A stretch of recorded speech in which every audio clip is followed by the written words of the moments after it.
Ladies and gentlemen, please welcome journalist and CEO of the Starfish Media Group, Soledad O'Brien, and author and actor, Hill Harper.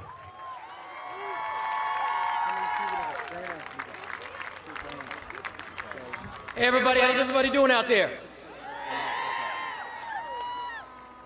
Good morning, everybody. It is a privilege to welcome you to a celebration and a commemoration of the March on Washington.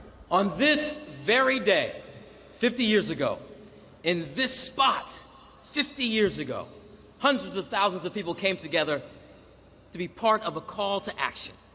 That moment would define not just the American civil rights movement, and it would remind us of our core values, who we are as Americans. What is the dream? What does it mean to fulfill the dream? The speech by Dr. Martin Luther King Jr. was delivered right here. If you could see what I see, look around. Imagine what it was like to be here 50 years ago. Hundreds of thousands of people who came from across our country to be part of something bigger than themselves. There was rumors, of course, that coming here would be dangerous. There were fears, in fact, that maybe nobody would show up. But in the end, it was a success because people believed in the power of standing for something. That speech by Dr. King was not called "I Have a Dream." It was called "Normalcy Never Again." And it was about justice, and it was about opportunity for all people. For all people. It was about looking forward to where we need to go as a country, which reminds me of one of my favorite RFK quotes from about 50 years ago, where he said, "The future does not belong to those who are fearful of bold projects and new ideas, but rather the future belongs to those who can blend passion, reason, and courage into a personal commitment to the great ideals and enterprises of American society." In 1963, I was in the mind of God, as my mother would say. I'd be born 3 years later, but my parents, an interracial couple living in Baltimore, Maryland, knew the importance of the message that was delivered here. Their marriage in 1958 was illegal in the state where they lived. They came to the nation's capital to get married. And now, 55 years later, they have seen tremendous change. They've seen laws change. They've seen opportunities grow. Look at this audience. Some of you were right here during the march. If you were here during the march in 1963, make some noise. Okay, if you wish you were here in 1963, make some noise. For those of you who were here, we say thank you.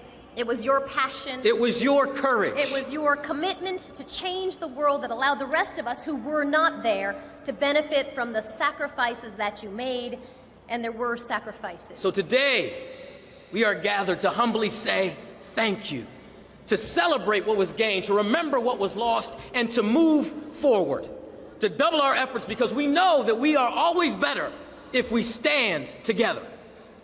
Thank you and welcome, everybody.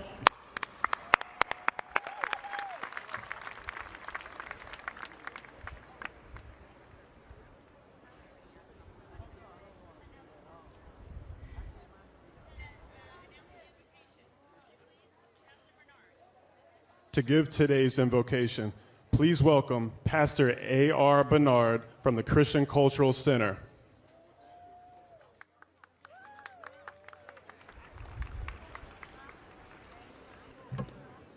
Good morning. Writer, philosopher, educator, and first black Rhodes Scholar in 1907, Elaine Leroy Locke said, "Lynching, beatings, castrations, and more lynchings. It almost passes human understanding how a people can be so socially despised, yet artistically esteemed, so degraded, and yet culturally influential, so ostracized, and yet a dominant editorial force in American life." Zora Neale Hurston said, "Sometimes I do feel discriminated against, but it doesn't make me angry. It merely astonishes me. How can anyone deny themselves the pleasure of my company? It's beyond me." These were two voices from an era in African American history that sought to move away from the influences of slavery on black identity. Guided by the ideals of self-definition, self-expression, self-determination, and self-reliance, they forged a new black identity. They called themselves the New Negro Movement, better known as the Harlem Renaissance. Creating their own literature, art, music, theater, they artistically and intellectually challenged the pervading black stereotypes. From this generation emerged names like W.E.B. Du Bois, Alain Leroy Locke, Zora, Neil Hurston, Claude McKay, Langston Hughes, Fats Waller, Duke Ellington. White America experienced it and said, ooh, we like the style of these people. So they enjoyed it, adopted it, integrated it, and exploited it, and the popularity of black style and culture soon spread throughout the country. But it was not enough for black folks to be artistically admired. Blacks wanted and demanded full participation in the social, political, and economic life of American society. And that attitude set the stage for the civil rights movement of the 1950s and 1960s.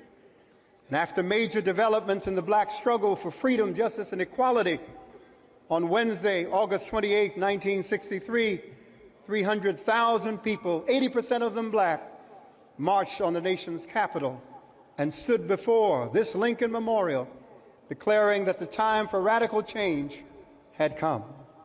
We are here today to celebrate, commemorate, and reflect on that event, that history, that movement.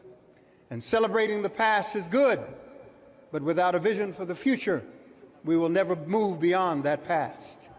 In 2008, America was ready for an intelligent and articulate black man to sit in the Oval Office. He brought not only his intelligence, but he also brought some swagger into the White House. The reality is, however, in 3 years, the first black family will leave the White House, and black folks will be forced to ask the question, where are we as black people in America? Where are we socially, politically, educationally, and economically? And we will discover that the struggle is not over. Through determination, faith, and patience, we have obtained some of the promises of America, but we still have a long way to go. And the same God who brought us this far, we must trust and depend on to take us into the future. Let us bow our heads and go to that God in prayer. Eternal God and everlasting Father, our prayer today is short and simple. Give us wisdom, give us insight, give us courage, give us leadership, but more importantly, give us a vision for the future. For without it, we will not move beyond the achievements of the past. We ask you to bless every speaker, every singer. Bless us today as we celebrate the past, but look forward to the future. In your name we pray. Amen.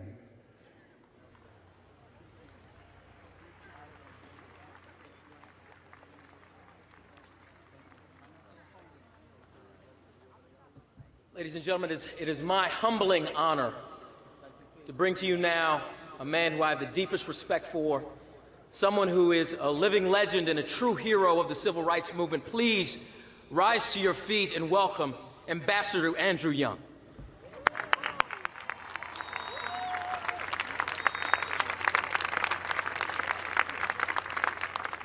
I don't know about you, but I woke up this morning with my mind stayed on freedom. I woke up this morning with my mind, come on, help me, stayed on freedom. I woke up this morning with my mind stayed on freedom. Hallelujah, hallelujah, hallelujah. Come on up here, Tyrese. Hallelujah. Oh, well, I'm walking and talking with my mind. My mind, it was stayed on freedom. Walking and talking with my mind. Stayed on freedom. Walking and talking with my mind. Stayed on freedom. Hallelujah. Hallelujah. Hallelujah.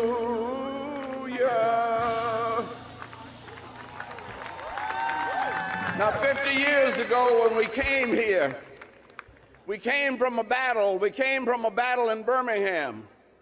But that was just a few months before Martin Luther King came through to speak of his dream. He had been through bombings, jailings, beatings. He had been snatched from his jailhouse cell in DeKalb County and put in chains and taken down to Reidsville Penitentiary in the middle of the night and thought it was going to be his last night on earth.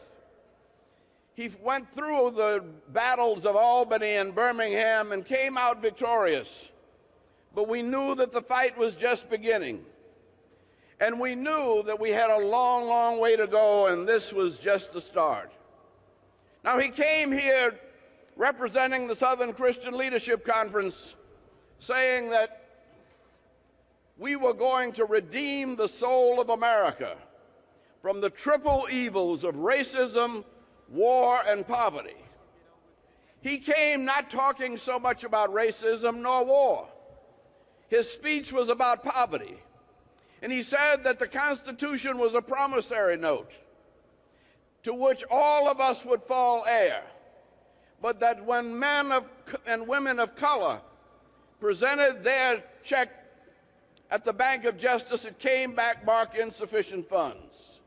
But then he said he knew that wasn't the end. But 50 years later, we're still here trying to cash that bad check. 50 years later, we're still dealing with all kinds of problems. And so we're not here to claim any victory. We're here to simply say that the struggle continues. But a long time ago, when Ralph Abernathy would stand with him and things would get difficult, Ralph would say, well, I don't know what the future may hold, but I know who holds the future. And Martin would say that the moral arc of the universe is long, but it bends toward justice. And then he would say, truth forever on the scaffold, wrong forever on the throne. But the scaffold weighs the future, for behind the dim unknown standeth God beneath the shadows, keeping watch above his own. So I want to say to you this morning, I want to say, I got a feeling everything's gonna be all right. I've got a feeling everything's gonna be all right. I've got a feeling everything's gonna be all right. Be all right, be all right, be all right. Pray on and stay on and fight on.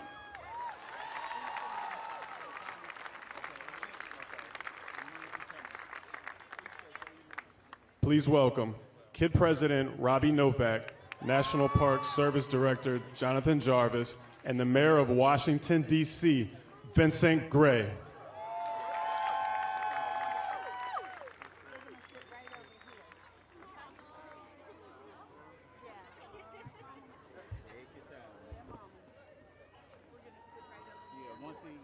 I wasn't here 50 years ago, but I hope to be in the next 50 years. We all have a duty to make sure the world keeps dreaming for better things. Keep dreaming, keep dreaming, keep dreaming.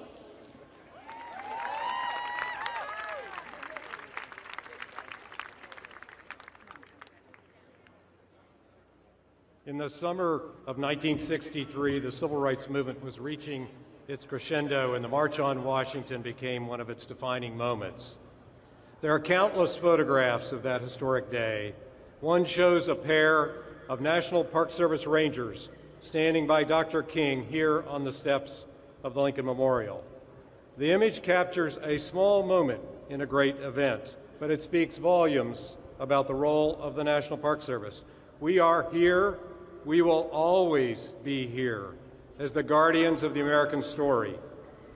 We gather today amidst the greatest concentration of monuments to American icons anywhere in the country: Jefferson, Washington, King, and behind me, Lincoln. At each you will find the familiar National Park Service arrowhead and the distinctive Ranger's flat hat. We are there to welcome visitors, answer questions, and take care of these treasured places, but also to preserve the American stories they represent and the aspirations that bind us together as a people. The places where the fight for civil rights was organized and activated are now preserved as national parks across our nation.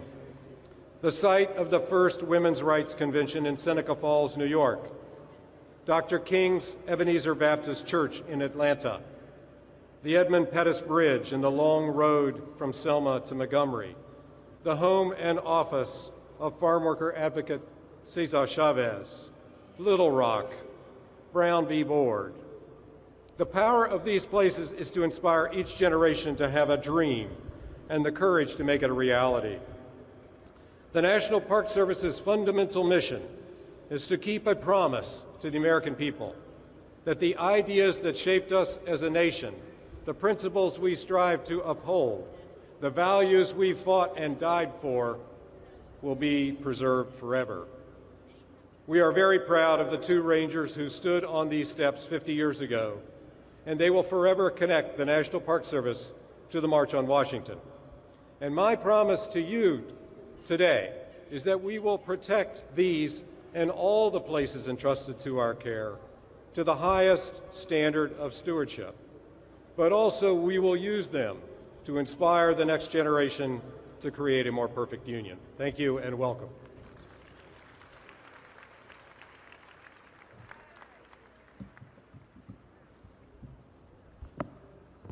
Good morning, everyone. On behalf of the 632,000 residents of the District of Columbia, allow me to welcome you to our nation's capital. 50 years ago today, in his timeless I Have a Dream speech, Dr. King borrowed a lyric from one of our favorite patriotic songs, "From every mountainside, let freedom ring." He encouraged Americans to let freedom ring not only from the snow-capped Rockies of Colorado and the heightening Alleghenies of Pennsylvania, but also from Stone Mountain of Georgia and every hill and molehill of Mississippi. There was one place that Dr. King didn't mention in that speech, but about which he later spoke out forcefully, and that was the District of Columbia. That's because full freedom and democracy were and are still denied to the people who quite literally live within the sight of the Capitol Dome. Our city is home to more residents than the states of Vermont and Wyoming, but we have no voting representative in our own Congress. We pay more than $3.5 billion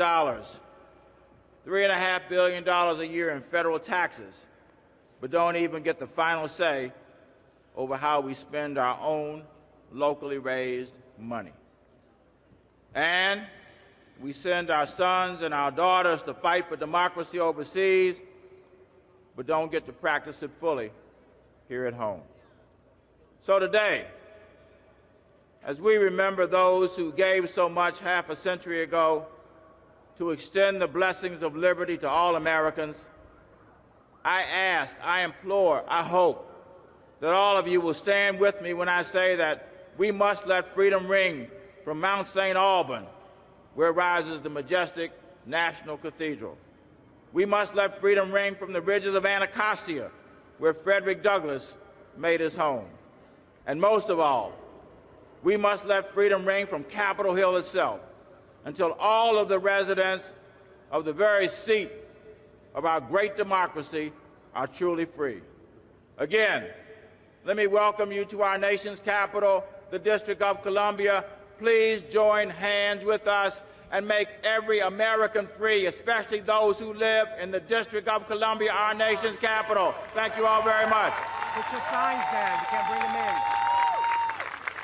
in. Minister and vocal artist Whitney Phipps.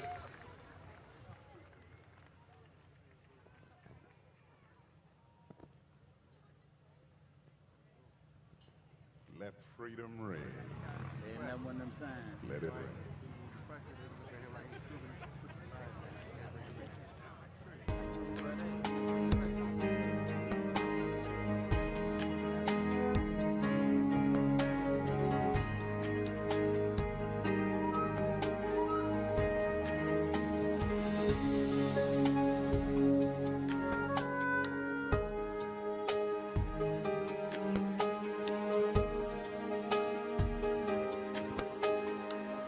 I believe for every drop of rain that falls, a flower grows. I believe that somewhere in the darkest night, a candle glows. I believe for everyone who goes astray, someone will come to show the way. I believe,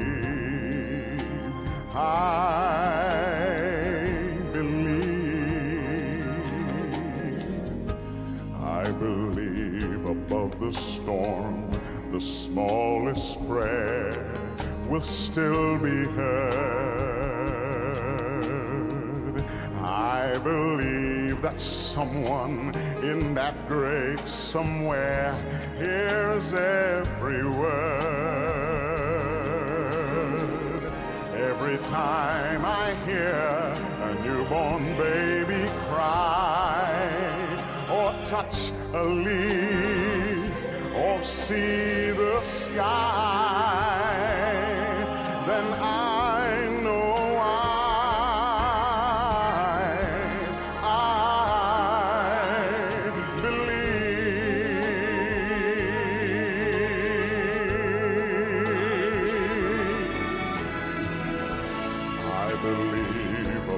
storm, the smallest prayer will still be heard.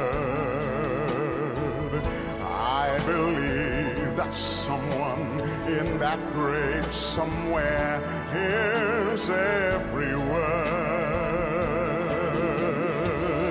Every time I hear a newborn baby cry, or touch a leaf, or see the sky, then I know I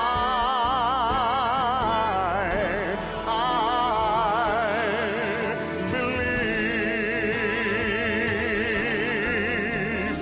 Every time I hear a newborn baby cry, or touch a leaf, or see the sky, then I know I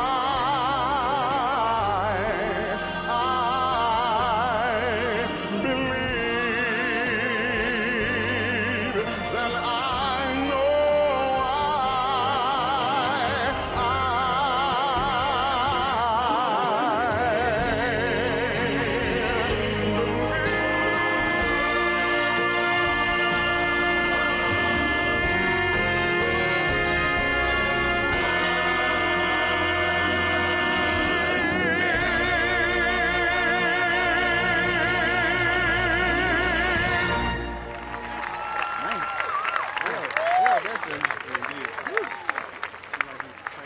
Please welcome the Honorable Angus King, U.S. Senator from Maine.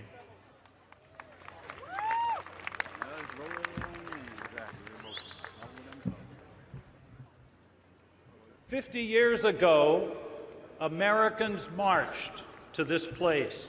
They came from the Northeast, from the West, from the Midwest, and they came from the South. They came by rail, they came by bus, they came by car. One even roller skated here from Chicago. They slept the night before in buses, in cars, on friends' floors, and in churches. 50 years ago this morning, we started in small rivulets of people on the side streets of this great city.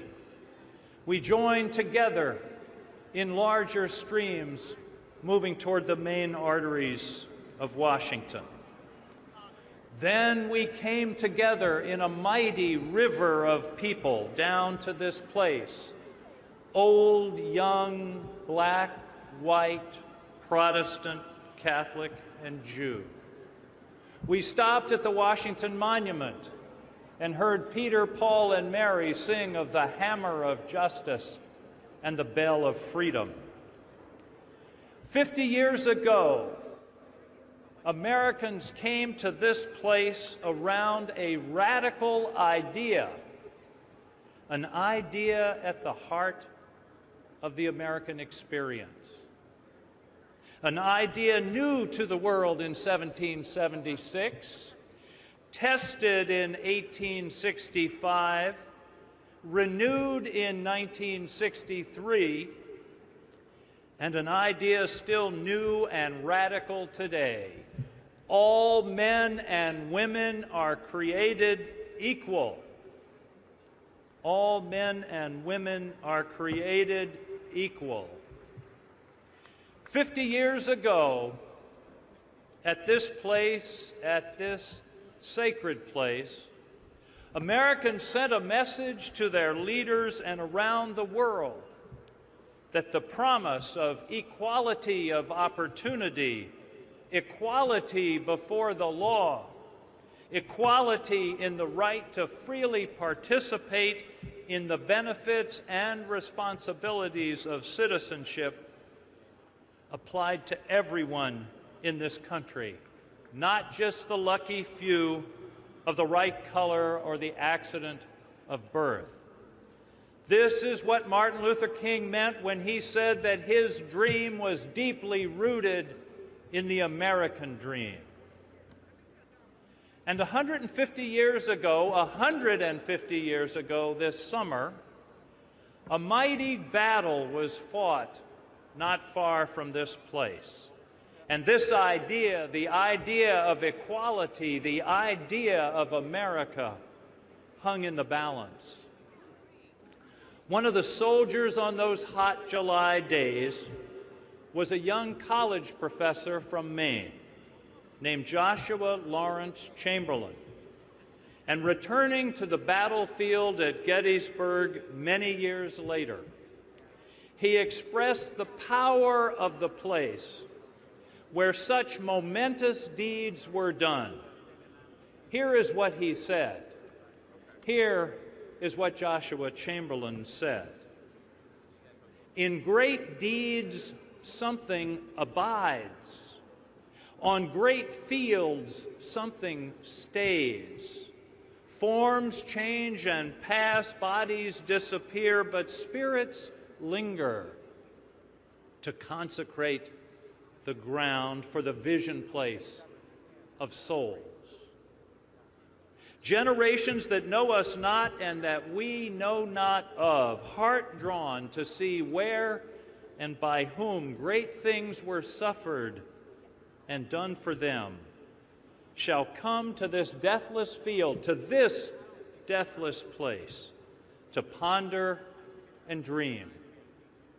And lo, the shadow of a mighty presence will wrap them in its bosom, and the power of the vision shall pass into their souls. 50 years ago today, this place was a battlefield. No shots were fired, no cannons roared, but a battlefield nonetheless, a battlefield of ideas, the ideas that define us as a nation. As it was once said of Churchill, Martin Luther King on that day mobilized the English language and marched it into war, and in the process caught the conscience of a nation. And here today, on these steps, 50 years on, indeed, something abides, and the power of the vision has surely passed into our souls.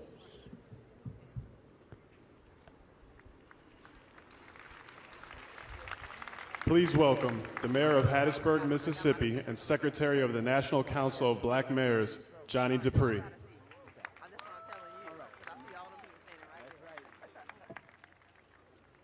I want to thank the National Conference of Black Mayors and the coalitions for the opportunity to make a few remarks on this historic occasion. You know, decades and decades ago, blood, sweat, tears, organizing meetings, sit-ins, jailings, boycotts, negotiations, and adjudications all culminated in a march 50 years ago, a march that would change the lives of millions of people, including myself. If someone would have told me that this little country boy who grew up in a shotgun house on a dirt road in Hattiesburg, Mississippi, would become a mayor, I would have told them they fell off a truck. Our house and my cousin's house was next door to each other, and so we called that house a shotgun house. Some of you all know, maybe had the opportunity to take a bath in a number 3 tin tub. Well, I did that. Many of you all who are in my generation remembers that. I tell you that because that's where I come from, playing dodge rocks in the street because my mom couldn't afford the ball, to become the mayor of the 4th largest city in Mississippi. You know, we've been entrusted with making the lives of people better that we serve. Our theme is freedom to prosper, freedom to coexist, freedom to govern. African Americans, elected officials, and black mayors in particular must now create ways to govern after being elected. You know, at one point, the struggle was to gain citizenship, then to register to vote, then to vote. And for a brief period of time during Reconstruction, African Americans held elected office, but then Jim Crow quickly ended that. Now, one of the challenges before African Americans, minorities, and women elected officials is the freedom to govern. We must do locally what President Obama was able to do nationally with organizations like Organizing for America, Organizing for Action. We must go back to the individuals, groups, pastors who helped get us here, and encourage them to make their voices heard and push our collective agendas forward. You know, we are afforded an awesome opportunity to be here today. We have this opportunity because of people like Martin Luther King, who did not quiver or retreat in the face of injustice. It is because of those who remained sitting when they were demanded to move.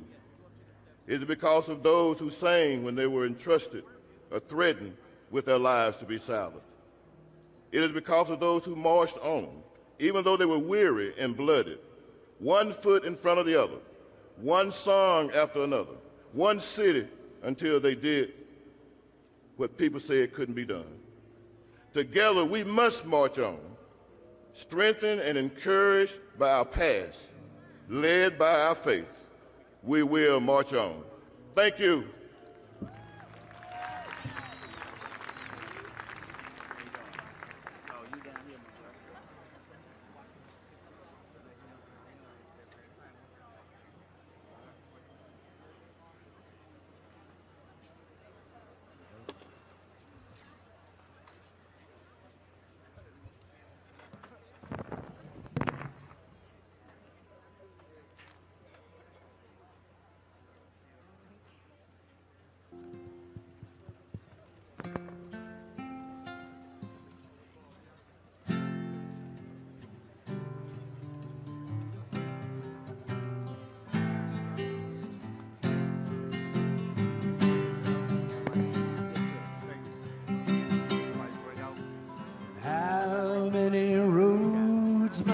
man walked out before they call him a man.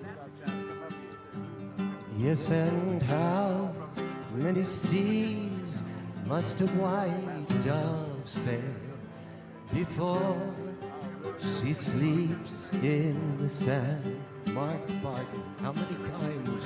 How many times must the cannonballs fly before they're forever banned? The answer, my friends, the answer, my friend, is blowing in the wind. The answer is blowing in the wind. Join us, Tracy One Martin. more time. The answer, my friend, it's a blowing in the wind. The answer is a blowing in the wind. How many years can a mountain exist before it is washed to the sea? How many years can some people exist before they're allowed to be free? How many times can a mountain exist? How many times can a man turn his head and pretend that he just doesn't see? Sing it with us, the answer. The answer, my friend, is blowing in the wind.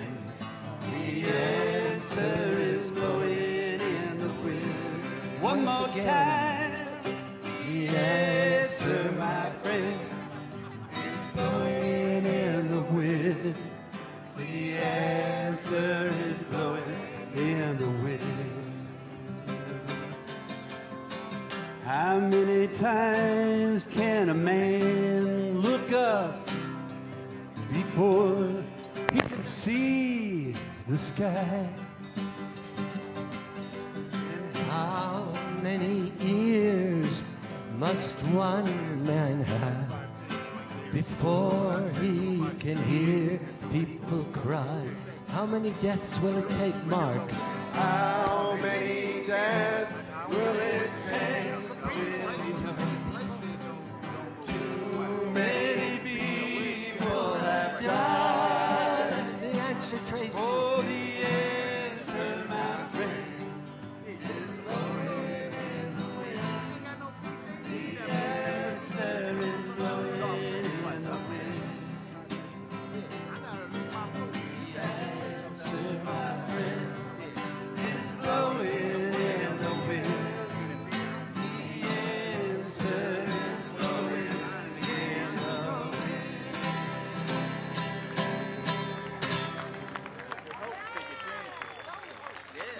That's all we got. Keep holding it out. No, right. I'm just saying if he comes down. Okay, no problem. Coming down anyway. They better not come and borrow them chairs. I'm gonna hurt somebody.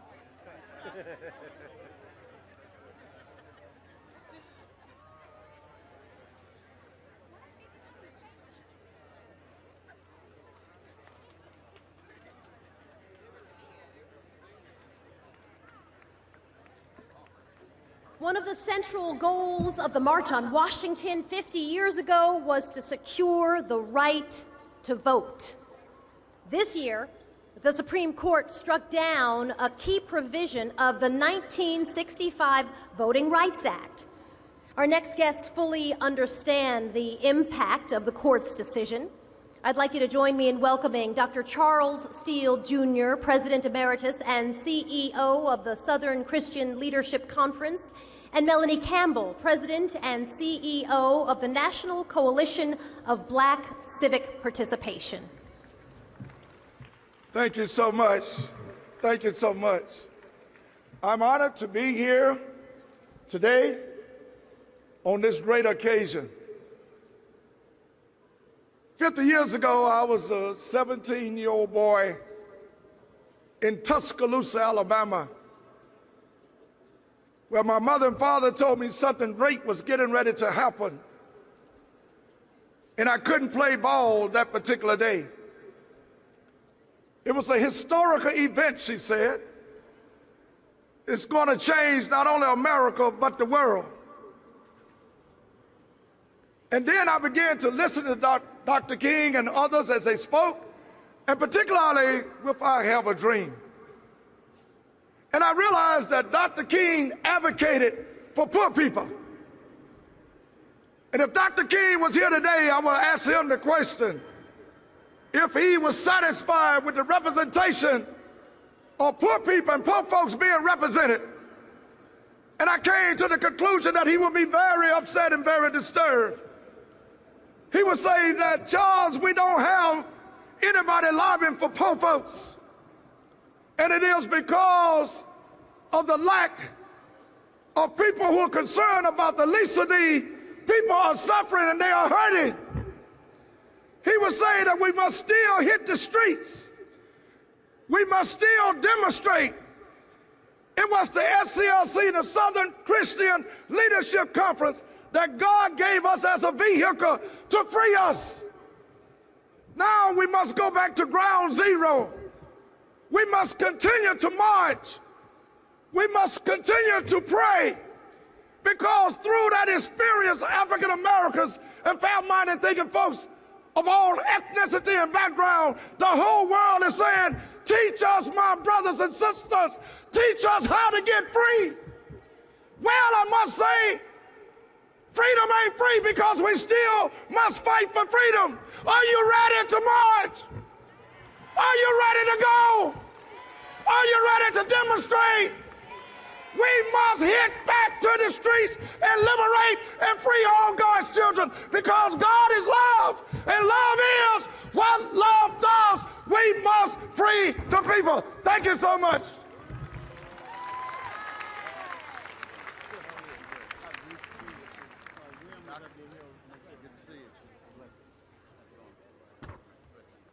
Today, we join Elder Bernice King in solidarity in her vision of the manifestation of her father's dream for all Americans to have the freedom to prosper in life, the freedom to peacefully coexist, and the freedom to participate in government. Today, we also pause to thank our ancestors and our forebearers who stood on these steps 50 years ago, calling for jobs and freedom.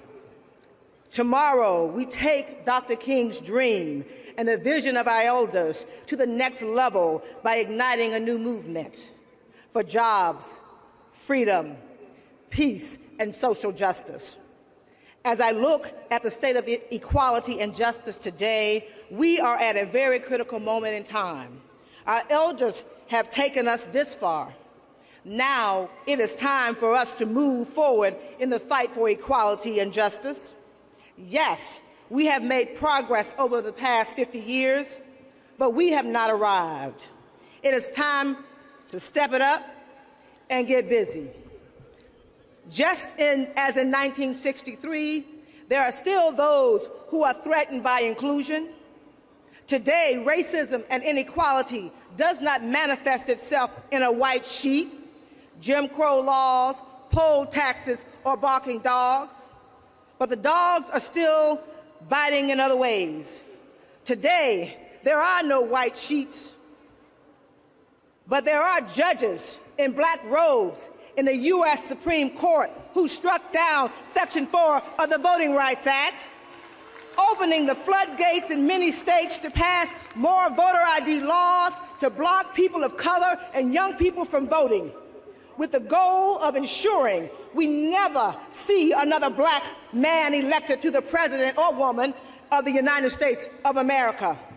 So today, as I did on Saturday at the 50th March on Washington, I just dropped by to tell you, and just to remind you that it's movement time. Yes, this sister, the daughter of Janet Campbell and the late Isaac Campbell Jr. from Mims, Florida, mentored by the late Dorothy Irene Height, James Orange Maynard Jackson. As I take my seat, I leave you with the words of A. Philip Randolph, who taught us about the power of unity and organizing together. At the banquet table of nature, there are no reserved seats. You get what you can take, and you keep what you can hold. If you can't take anything, you won't get anything. And if you can't hold anything, you won't keep anything. And lastly, we didn't make it this far just by passing laws.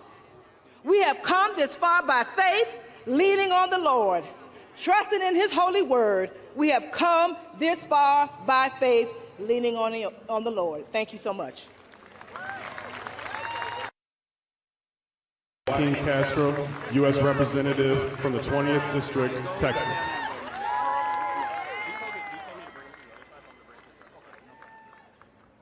It's an honor to be here with you today. I come as a son of the great state of Texas, the home to the president who signed sweeping and important civil rights legislation in our nation's history.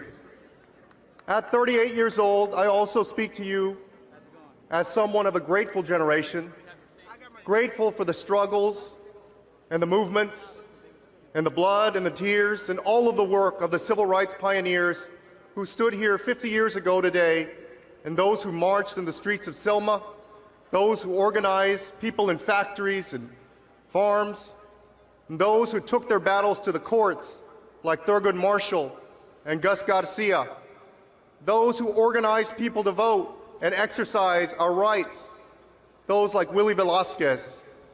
My own parents in the 1960s were very involved in a movement inspired by Martin Luther King and the men and women who stood here.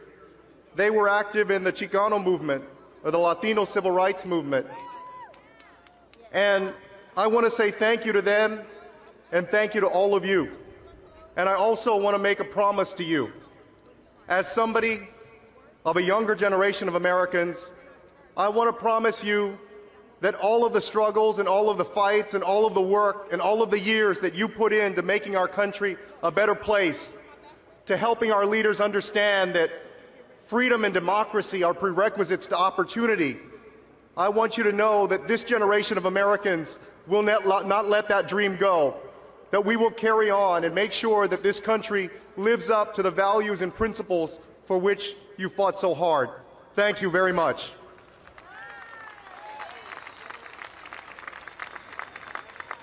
Please welcome His Excellency Perry Christie, the Prime Minister from the Commonwealth of the Bahamas.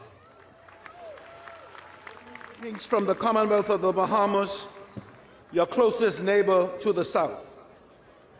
Martin Luther King Jr. holds a very special place in the hearts and minds of Bahamians, not least because he spent time amongst us, both in Nassau and in the tiny island of Bimini, where in 1964, while on a brief vacation, he composed his Nobel Prize acceptance speech. On a clear night, the lights of metropolitan Miami are in fact visible from the shores of Bimini, dramatizing the closeness between our two nations. We are, after all, less than 50 miles apart. But however close that may be in the literal sense, we are, in the geography of the soul, even closer than that. The common ties of history, of ethnicity and culture, of migration, and of a common heritage of struggle bind us together not just as neighbors, nor even only as friends, but as true brothers and sisters. The message I bring to you today can be briefly stated, and it is this. As momentous as this occasion is, we do a grave injustice to ourselves and to all humanity if we leave here unresolved to carry on the great and noble struggle for which Martin Luther King Jr. gave his life. The blood of this good man shed in Memphis still cries out across the years, cries out to each and every one of us, wherever we may be, all across the world, to stand up for freedom, to stand up for human dignity, to stand up for equality, to stand up for social justice, to stand up for right and not for wrong, for peace and not for war, for love and not for hate. It is the timelessness and universality of the message that he proclaimed, and the heroic majesty of his personal example that explains why Martin Luther King Jr. is as relevant today, as compelling today, as inspirational today as he was 50 years ago, when from these very precincts he delivered the oration that rocked the conscience of America and the world. When he spoke as he did that day, we somehow knew, we somehow felt that his message was coming from a place that was not only deep within himself, but deep within us as all. He had awakened to the call of that place and was rousing us from our slumber so that we could take our own inner soundings and hear it too. In so doing, he gave language to our deepest yearning for a better life. Martin Luther King's work remains unfinished. This then must be for all of us a time not only for renewal, but above all, a profoundly personal level in the most authentic way possible, a time for rededication to the dream that Martin Luther King championed throughout his life. May the light of the flame continue to guide us as we go forward, each in his own way, each in his own nation, to continue the work of Martin Luther King. In that way, and in no other way, we keep his dream alive and make it our own. Ladies and gentlemen, from the Commonwealth of the Bahamas, the #1 cultural expression of a proud people, the soul, the spirit of Junkanoo.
Please welcome civil rights activist and journalist Myrlie Evers Williams.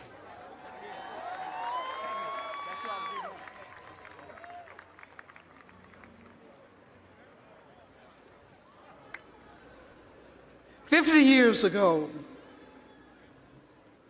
we gathered in this very same spot.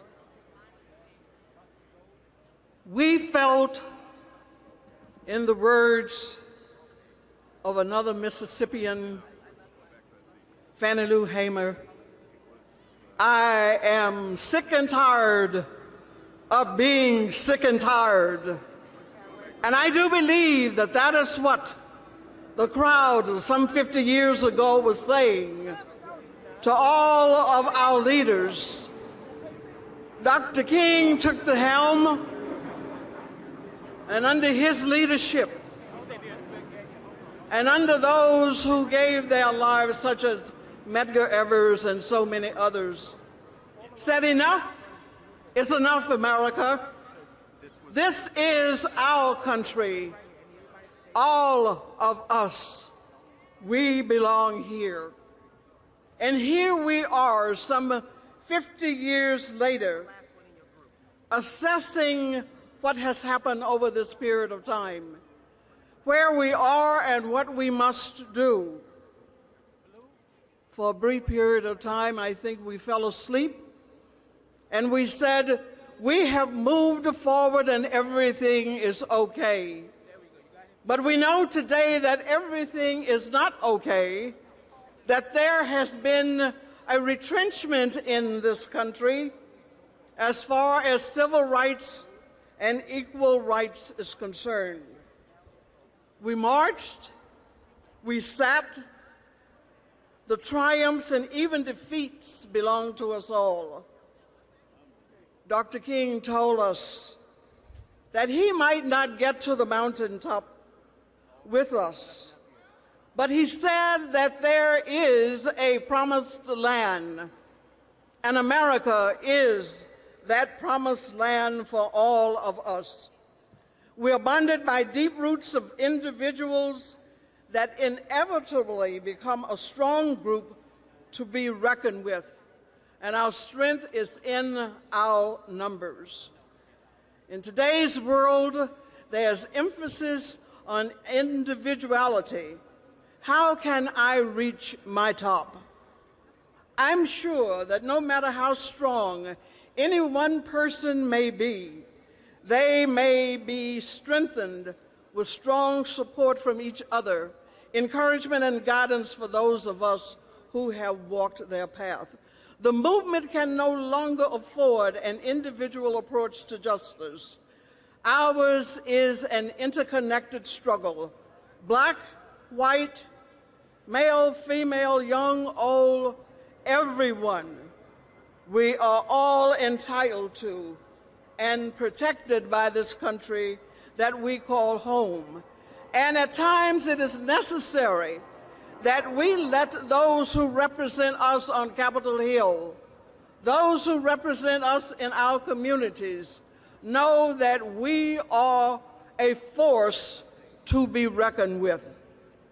Many of our messages today target today's youth and our elders.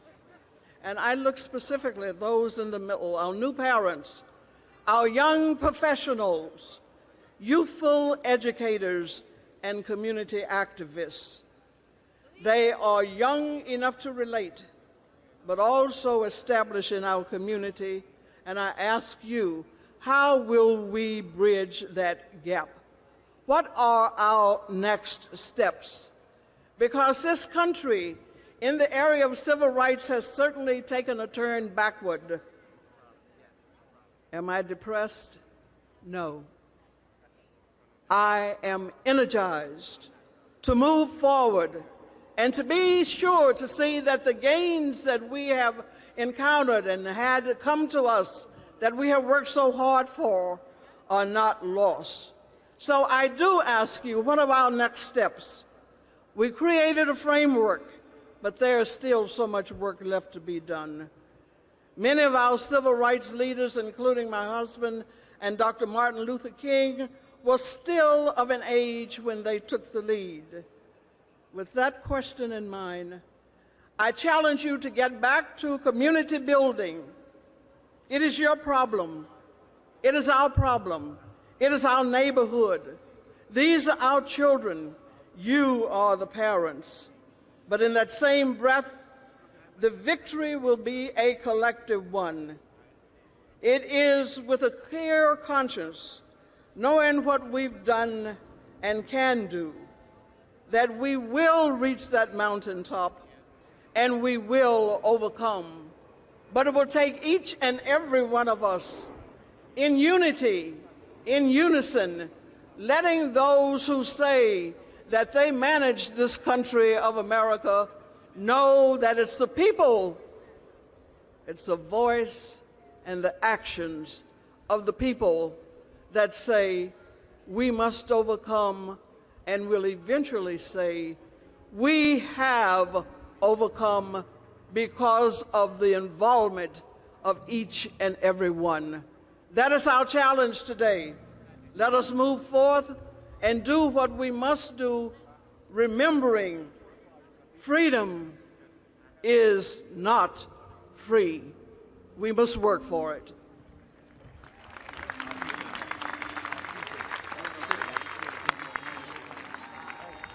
Peaceful coexistence was a hallmark of Dr. King's teachings. He once said, we must learn to live together as brothers or perish as fools. Welcome the Reverend Kristen Stone King, Executive Director of the Fellowship of Reconciliation, and Mimua, President and Executive Director of Asian Americans Advancing Justice. I bring you greetings from the Fellowship of Reconciliation, working since 1915 to secure a world of justice and freedom through nonviolence. Today, 50 years after the March on Washington, I pay tribute to the visionary organizer of the original march, Bayard Rustin. As a Fellowship of Reconciliation staff director, Rustin co-founded the Congress of Racial Equality and organized the first Freedom Ride in 1947. An African-American gay man, Rustin was a Quaker. His life commitment to nonviolence as a spiritual discipline exemplifies that pacifism is anything but passive. He refused to accept war by denying society's expectation that he be straight. He refused to be at war with another nation by being imprisoned as a conscientious objector during World War II. And he refused to be at war with humanity by not accepting diminishment or division based on race. In every situation, Rustin rejected violence, conflict, and strife, and instead chose peace. He and Reverend James Lawson, another 4 staffer, are credited with convincing Reverend Dr. King early on that nonviolence had to be the path to freedom.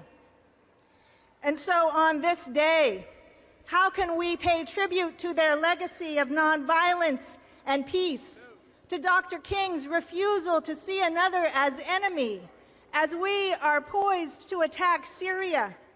Rustin and King showed us over and over that racism, militarism, and economic exploitation are inextricably linked. And so on behalf of all people of conscience, I call on our leaders to do all in our power to resist the siren song of militarism and embrace the way of Rustin, the way of King, the way of nonviolence and peace. Thank you.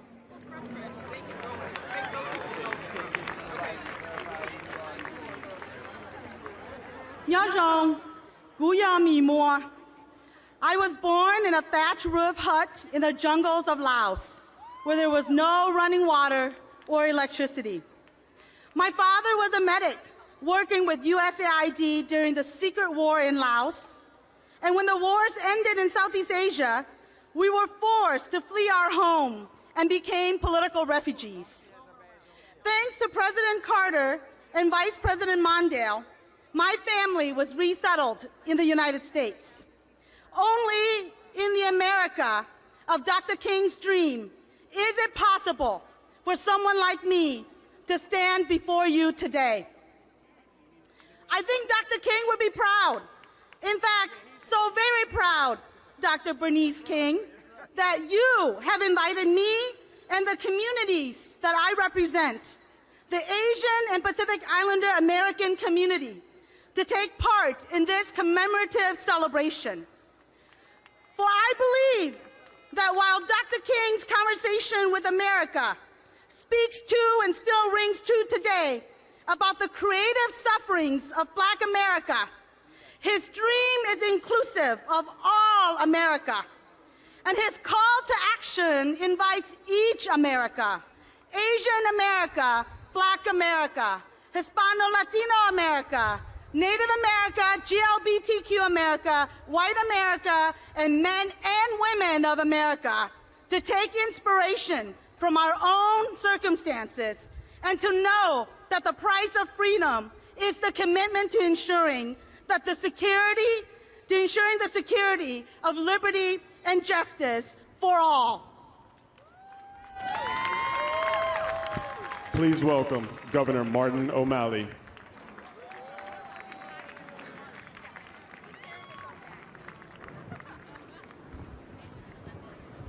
The work of justice is urgent, it is real, and it is needed. Let there be no comfort in our country for the bigotry of cold indifference, for there are still too many lives in America taken from us by violence, still too many children in America who go to bed hungry, who go to school hungry, still too much apathy when the lives of people of color are too often valued less than the lives of white people. And so the responsibility we consecrate today is not rooted in nostalgia or memory. It is rooted in something far deeper. It is rooted in the calling of conscience to action. Actions that protect every individual's right to vote. Action that safeguards and keeps guns out of the hands of violent offenders. Action that makes quality education and the opportunity of college a reality for more families. Action that protects the dignity of every child's home with civil marriage equality. Action that strengthens our country with the hopes and dreams and hard work of our newest generation of new American immigrants. Action that abolishes the death penalty and improves public safety in every neighborhood, regardless of income or color. Action that creates jobs and raises the minimum wage for every mom and dad that's willing to work hard and play by the rules. Yes, thanks to Dr. King, America's best days are still ahead of us. Love remains the strongest power in our country. Forward we shall walk hand in hand, and in this great work we are not afraid. Thank you.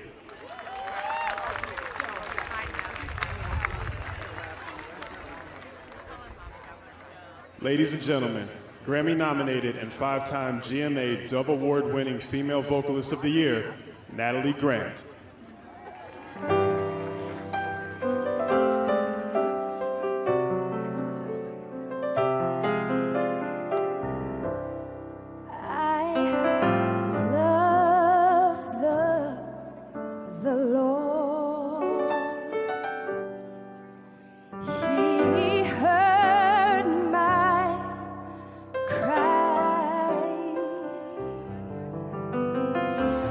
Pity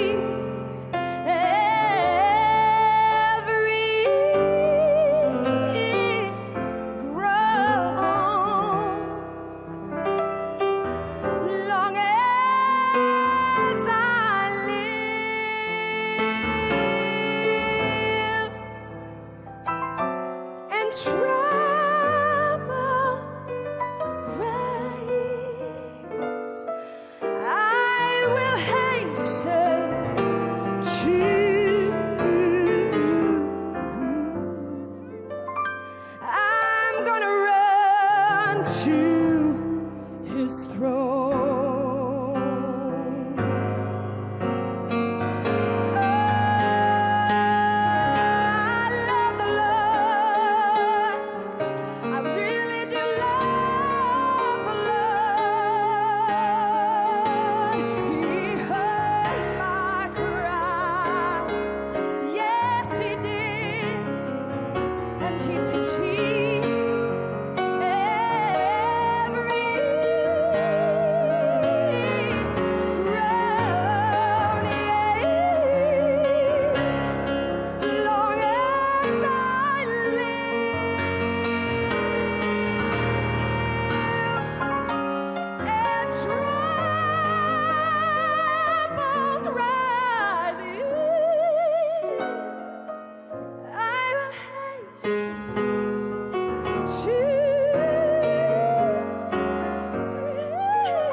Please welcome the chair of the American Association of People with Disabilities, Fred Moss. I am humbled to be here with all of you today. I am a proud American with a disability. I want to first thank the President for 503, which will give thousands of jobs to people with disabilities. 33 years ago, just a few days before starting college, I dove from a boat and hit a sandbar in a foot of water. I broke my neck and was paralyzed from the chest down. In that instant, my life and the lives of my family changed forever. I spent 7 months in the hospital undergoing intense physical therapy, learning how to be independent. But when I left the hospital to begin my new life, college remained out of reach. The campus was not accessible. I thought that the doors to fulfilling life had slammed shut. It was 10 years before the Americans with Disabilities Act. I was unable to access most public buildings. I was banned from most public swimming pools. I was told there were no jobs for people like me. Heck, I couldn't even get on a bus. It was rare to see a person like me in the community. We were referred to as shut-ins. Fortunately, Widener University in Delaware was welcoming. I helped adapt the campus to make it more accessible, and I was the first chair user to attend and graduate. I found employment and worked my way through college. My first job was in a 2-story building, and yes, my office was on the 2nd floor. So every day I was carried, chair and all, up the stairs to get to work. In the years since my accident, I have dedicated my life to expanding equal opportunity for all Americans. Today, I do this as chair of the American Association of People with Disabilities, the nation's largest disabilities rights organization. I also do this in my role as vice president of the Comcast Foundation. Today, we need your help to pass the Disability Treaty. The treaty will expand the spirit of the Americans with Disabilities Act across the globe, level the playing field for U.S. businesses working abroad, and increase access for U.S. citizens traveling overseas. We will never know how many, but I can say with certainty there were people who wanted to join the March on Washington 50 years ago, but couldn't because participating was either too difficult or simply impossible for people like me. there was just no access. Looking back, it's fair to say that Martin Luther King Jr. was the father of our movement as well. Dr. King had a dream. He had a dream about equality and dignity for all people. Yet for millions of people with disabilities, this dream remains out of reach. 8 in 10 of us don't have jobs. Most will never know what it means to work, even if we are ready, willing, and qualified. It remains legal to pay people with disabilities far less than minimum wage in the United States. Today, I share Dr. King's dream. I dream of a world that does not hold anyone back. People with disabilities represent all people in all situations. We represent nearly 20% of the U.S. population. We've seen a lot of progress, but like all civil rights movements, we have much more to do. I call on everyone here today to continue to stand up for and defend the rights of people with disabilities. Americans are guaranteed certain inalienable rights and the right to pursue our dreams. Our duty as citizens is to help one another achieve those dreams. Please go to aapd.com/march and see what we can do together when we dream together. Thank you very much.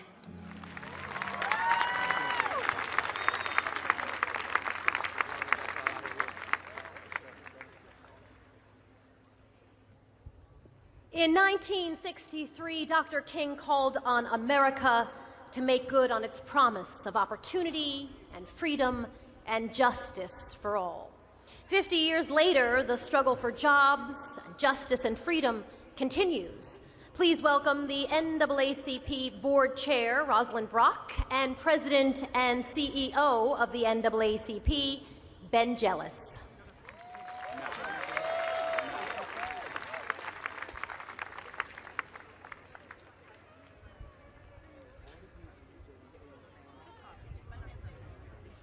Good morning. The March on Washington for Jobs and Freedom 50 years ago was a march for equality and opportunity.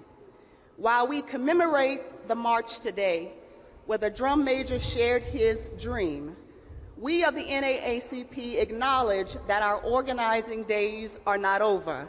They are beginning anew. NAACPers did not come to Washington 50 years ago to simply march, hold up signs, and go home. The power and depth of their witness is magnified by the fact that they return home and organized, believing that we are one nation, indivisible, with liberty and justice for all.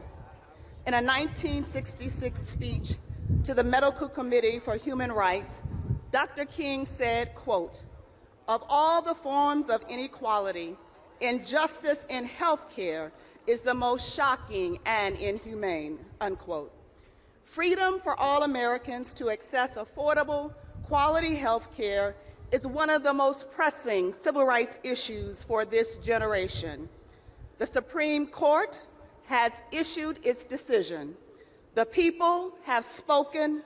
The Affordable Care Act is the law of the land. Our communities have the opportunity, starting October 1st, to enroll in a new health care insurance marketplace. We must ensure, my friends, that all Americans are aware that we can now change the face of health in this nation. Opponents of fairness resist our noble cause. However, we are determined in our hearts and declare to the world that when it comes to health equity and access, courage will not skip this generation. Thank you.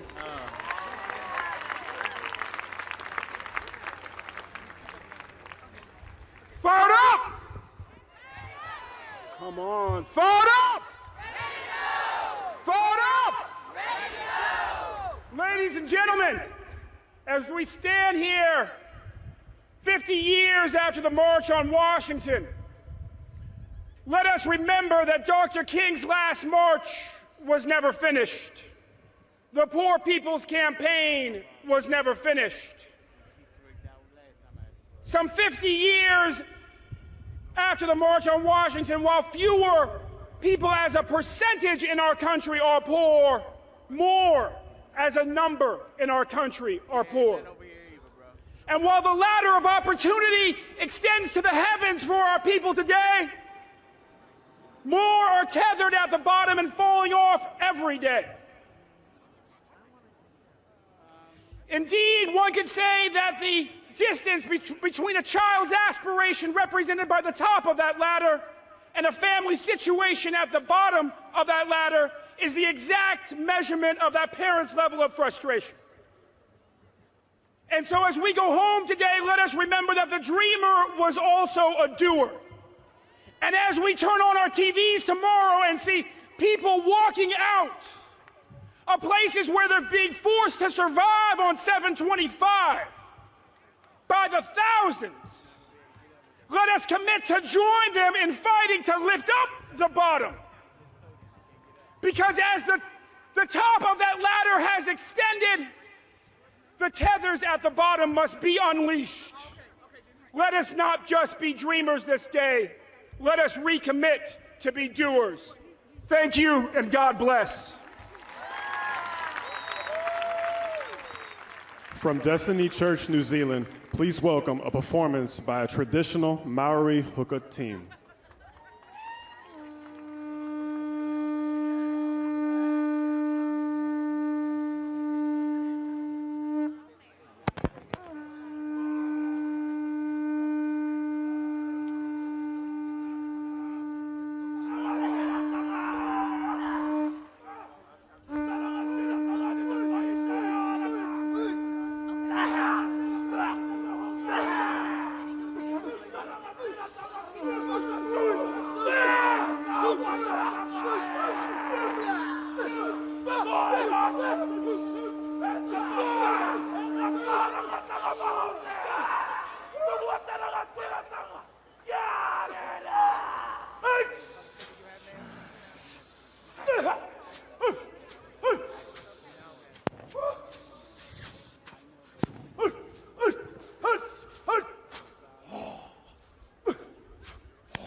Civil rights leader, Reverend Joseph Lowry.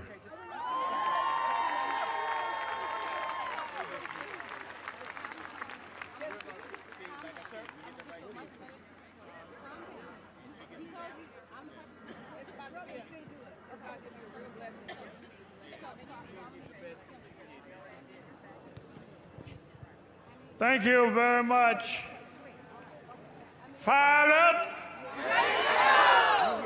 I can't hear you. Fired up? Now I hear you. Thank you. I'm thankful today for a nation that, after 50 years, is committed to be a nation of liberty and justice for all, and that we hold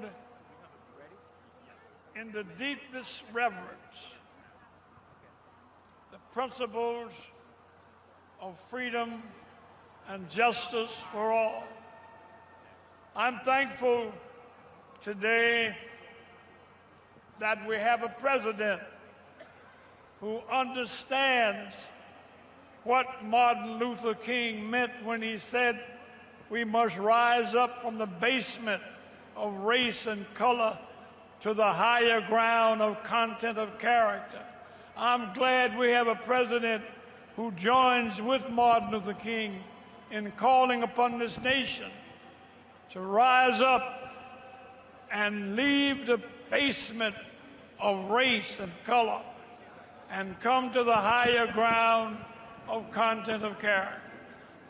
We join in prayer for a nation that, strangely enough, continues to seek to deny rights and restrict freedom in the right to vote. We come today, 50 years later. It's even stranger that there are men and forces who still seek to restrict our vote and deny our full participation. Well, we come here to Washington to say we ain't going back. We ain't going back.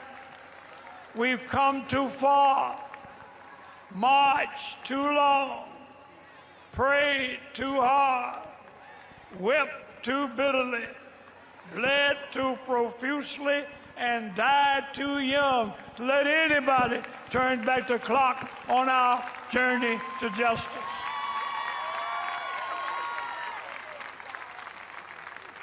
Thank you for the privilege of sharing these moments with you. I see a man walking out on the stage signaling my time is up. God bless you, and God keep you. Hang in there. Fired up. Fired up. Ready to go. God bless you.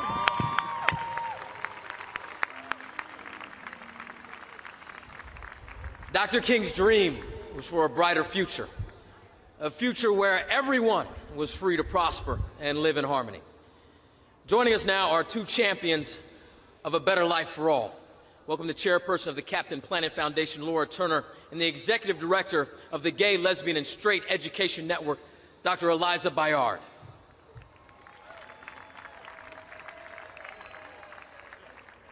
As we stand here today, united on this historic anniversary, I am reflecting on the courage that thousands of people showed by putting their lives and the lives of their families in harm's way as they fought for civil and human rights. I am thankful to my friend, Reverend Dr. Bernice King, and the King family for inviting me here. And I am thankful for them continuing on that path, that rocky path, to freedom and justice for all in the United States and around the world. I am not only here to commemorate this auspicious occasion, but to speak about another form of injustice. We are degrading the lives of our children and the health of our planet. No one knows this better than my congressman and hero, Reverend John Lewis. He is not only a fierce civil rights activist, but he's also a staunch environmental champion. He has said that the environmental movement is an extension of civil and human rights. And that is because the least of these and our children everywhere are the most impacted and adversely impacted, disproportionately impacted. There is no justice in a world where powerful people and corporations can affect the lives of every man, woman, and child. One of the themes today is the freedom to prosper. But our children cannot prosper if we continue to destroy the natural systems that support all of our lives. Our children cannot prosper when they are sickened from exposure to a toxic cocktail of chemicals that are unregulated and untested in the air they breathe, the water they drink, the food they eat, and the products that they use. And our children and their children cannot prosper when they face a future of record temperatures, rising seas, and extreme weather. Unless we work together, we will be handing our children problems that they cannot solve. And time is running out. We have a moral mandate to protect and to preserve our children's health, quality of life, and their future. And we have a moral mandate to be good stewards of all the blessings God has given to us. Now think about it. Millions of people around the world will be ringing their bells. And I say, let's ring our bell for clean water, clean air, healthy children, environmental justice, and freedom.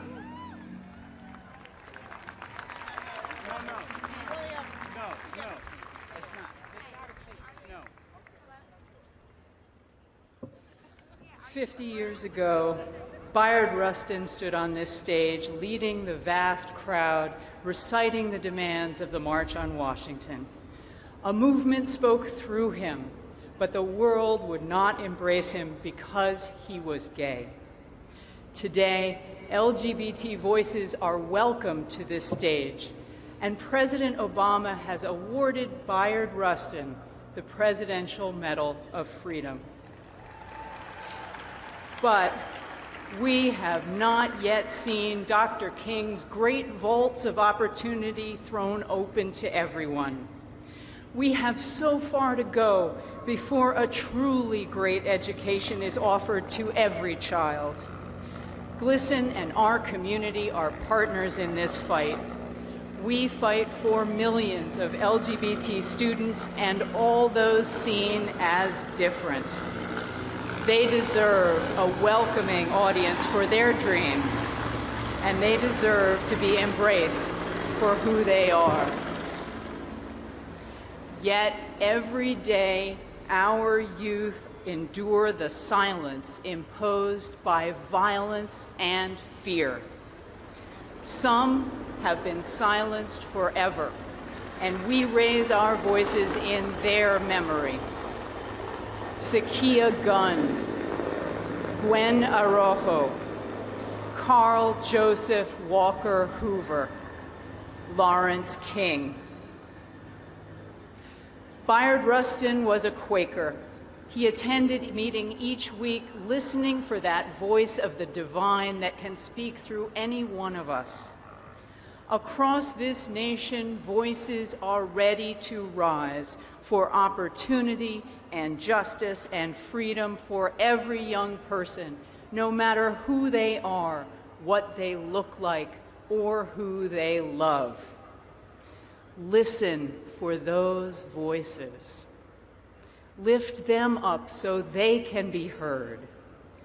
When we do that, we shall all rise. Thank you for the great honor of standing with you today.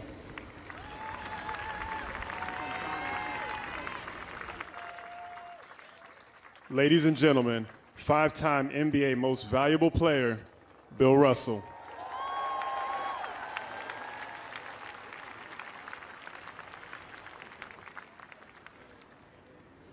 Good afternoon. It's nice to be here.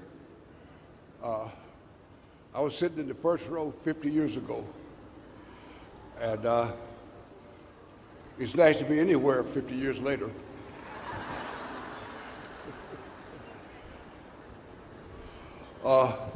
50 years ago, the night before the march, I met Dr. King, and one of the great experiences of my life. And he invited me to be up here. And I respectfully declined because the organizers had worked for years to get this together, and I hadn't done anything. So I wanted to continue my life as an interested bystander. Now, lately I've heard a lot about how far we've come in 50 years. But from my point of view, you only register progress by how far you have to go. And so,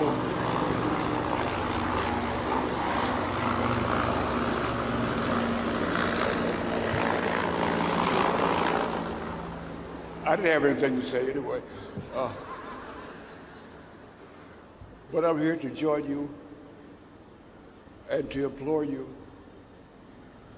The fight has just begun. And we can never accept the status quo until the word progress is taken out of our vocabulary.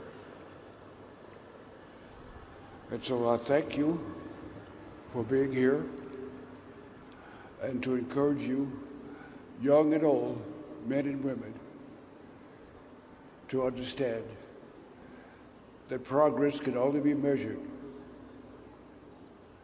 by how far we have to go. So I want to thank you for letting me speak to you, and to encourage you, as we used to say in the projects, keep on keeping on. Thank you.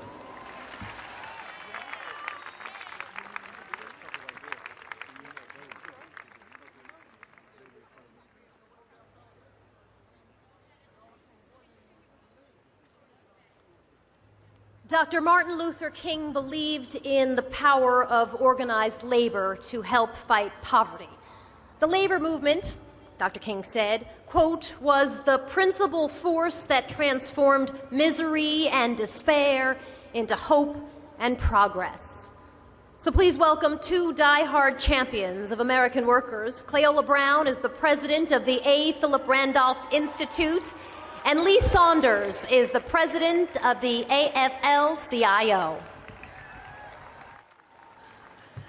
In 1963, Asa Philip Randolph's opening remarks were, "We here today are only the first wave. When we leave, it will be to carry on the civil rights revolution back home, into every nook and every cranny of this land." Hello, Freedom Family. I'm Cleola Brown, the president of the A. Philip Randolph Institute. Here we are, 50 years later, the second wave, standing ready to carry on the revolution, standing ready to fight for jobs and for freedom, standing ready to advance the struggle for shared prosperity and equality for all of God's children. This is our charge. Dr. King said, "Human progress is neither automatic nor inevitable. Every step towards the goal of justice requires sacrifice, suffering, and struggle."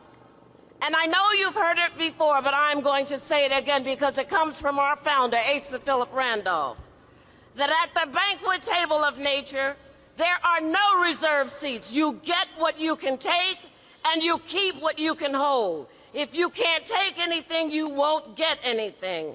And if you can't hold anything, you won't keep anything. And you can't take anything without organization. We must organize. We must organize. We must organize.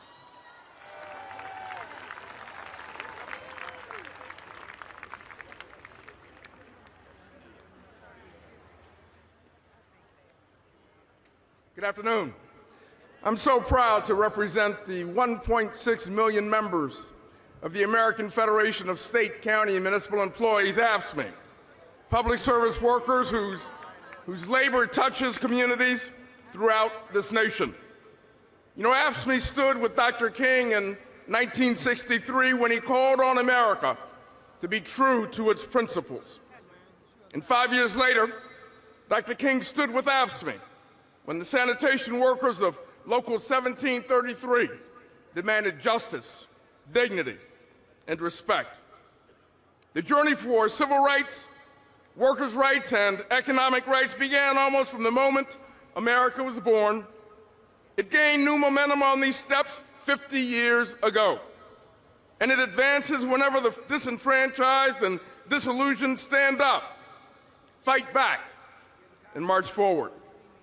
Because our struggle continues, we come to this memorial not only to commemorate the past, but to shape the future. We have the power to carry the determination, the hope, and passion of the March on Washington forward. We must also have the courage. We must also have the courage. In the name of Dr. King, A. Philip Randolph, Bayard Rustin, Dorothy Height, Ella Baker, and Congressman John Lewis, on behalf of those whose names will never be known, we must recommit to the struggle as stewards of a nation that belongs to the rich and the poor, to the CEO and the sanitation worker, those with and those without. We have the responsibility to build on the legacy that has been left to us all. We must protect the most fundamental rights we have, the right to vote. We must ensure that workers' voices will never be silenced. We must fight for good jobs and decent pay. And we must become the just and fair society of our ideals. Above all,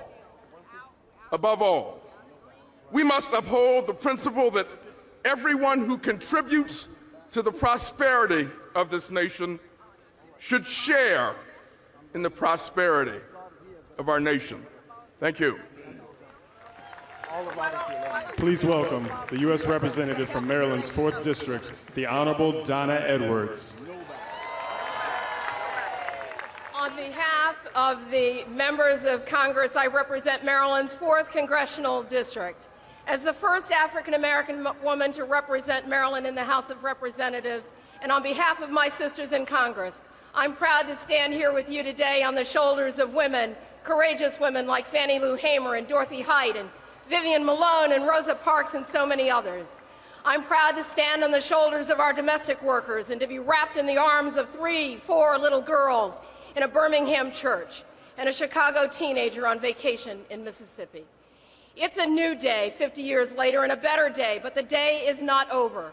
Today's struggle for civil rights, social justice, and economic opportunity demand our engagement and our voice. To realize fully the dream, we must both raise our voices and take action. We must lift our voices to challenge government and our community and our neighbors to be better. We must lift our voices for wages that enable families to take care of themselves, for a healthcare system that erases disparities, for communities and homes without violence, for clean air and water to protect our environment for future generations, and for a just justice system. We must lift our voice for the value of our vote and have our votes counted without interference. As we stand here today, Dr. King would know, and my dear colleague John Lewis certainly does know, that today is not just a commemoration or celebration, it's a call to action for the work that remains undone and the communities that remain unchanged. our foremothers and forefathers 50 years ago. They closed the book on the last century. Well, when the book closes on the 21st century and civil rights, which chapter will you have written? What fight will you have fought in the halls of Congress or on the town halls of your community?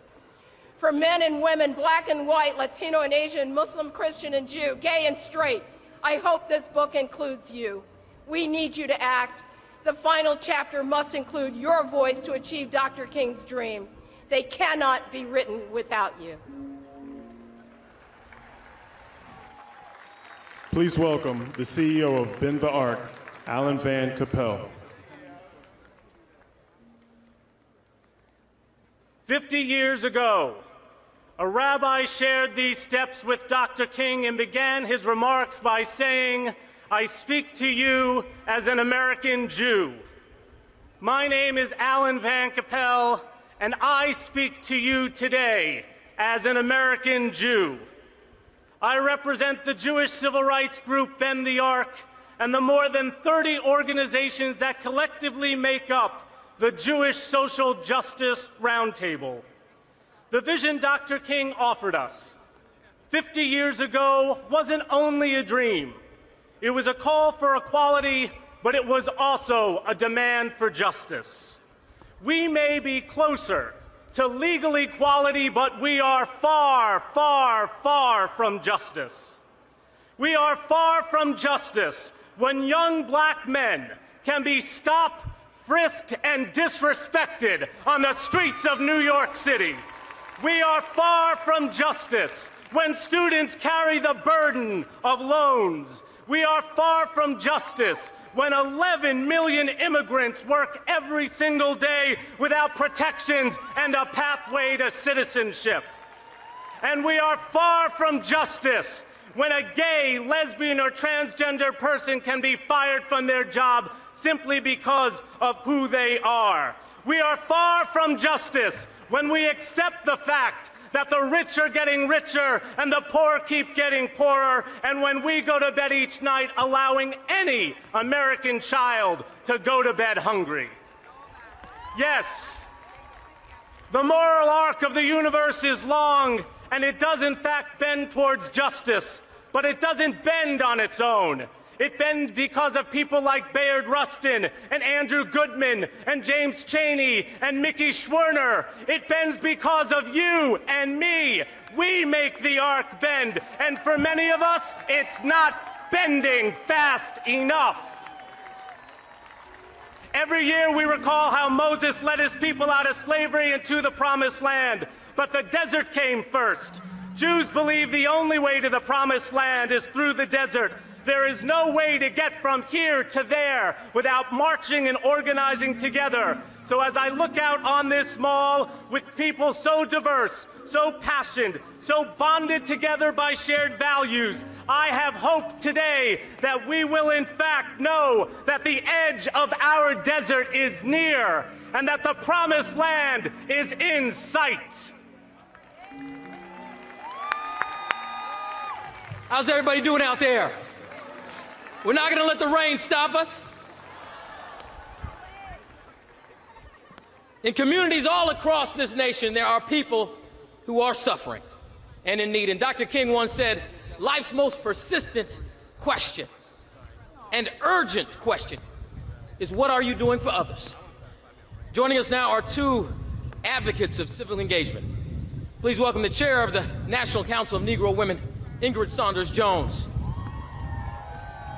And a great brother who happens to be the general president of the greatest fraternity in the world, a fraternity that has members such as Jesse Owens, Thurgood Marshall, Dr. Martin Luther King Jr., and Hill Harper.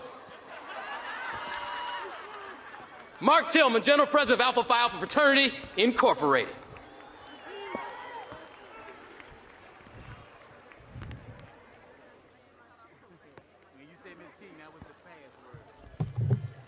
Good afternoon. The National Council of Negro Women, led by Dorothy Irene Height, was very much involved in the historic March on Washington. It is an honor for me to be here to represent the thousands of NCNW affiliate sections and members and all of the other women who participated in that march. Dr. Haidt worked closely with the leaders of the Big Six. That was the day that Dr. King told us of his dream for his children and for all of our children. What we can be sure of is that Dr. King was focused on the nation's foundation, our quest to form a more perfect union. At our birth, America was a nation of people actively involved in creating a place of freedom and democracy. The principles expressed in the preamble, those simple but powerful words, are the same principles which undergird the quest for civil, human, and gender rights. America is distinguished by its commitment to democracy. Democracy whose core ingredients include justice, peace, well-being, equality. Our quest for a perfect model of democracy, that more perfect union, if you will, continues. Our personal civic responsibility and engagement will determine how well our democracy will work. So we come together today, just as was done 50 years ago, to remind us of the need to be fully aware of and actively engaged in our communities and our government at every level.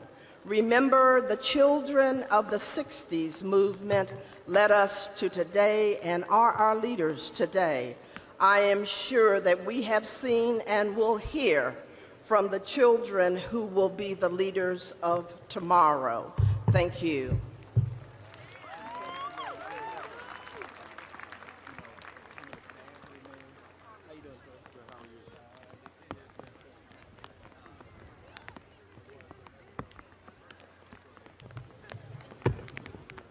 Good afternoon. I'm honored, humbled, and quite frankly awestruck to be standing on sacred soil where 50 years ago people came on buses, by cars, and some even walked to be a part of this historic event with a unity unseen before in the fight for civil rights. But on this day, we are progressing with a mandate that was so eloquently set for America. We are wrapped in the legacy of great individuals that recognized we cannot afford generations becoming ill-prepared to rise above individual concerns, ill-prepared to live with understanding and goodwill, and that the meaning of stand your ground does not get you buried under the ground. And we are here to honor a man that anchored this movement, who dared to dream the rights of all men and women are equal, who defied untold practices that were discriminatory and inhumane, and who mobilized the nation to believe their actions would eventually bring a better life. Dr. Martin Luther King Jr. was a proud member of Alpha Phi Alpha Fraternity Incorporated, and we are proud to have led the initiative to build a memorial in his honor. On this historic occasion, we honor my fraternity brother who stands in the nation's capital on hallowed ground with presidents of this country, forever remaining watchful and guarding the halls of democracy. Commemorating the March on Washington for Jobs and Freedom underscores our collective strength, influence, and unity. America may have progressed with the election of a black president and may soon follow with the election of a female president. But we must not be distracted by the burning realization that our journey is still challenging and that race and class still have a great distance to go.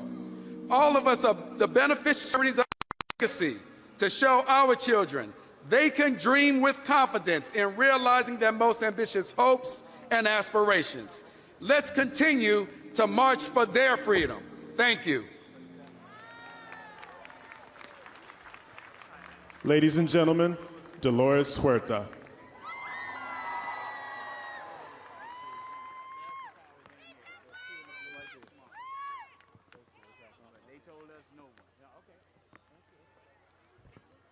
We're being blessed with the rain. Yes, we are. You know, we're here to celebrate all of the wonderful benefits that we all received from the Civil Rights Movement and the Chicano Movement. We honor the sacrifices and the lives of those that gave their lives so that we could have these benefits.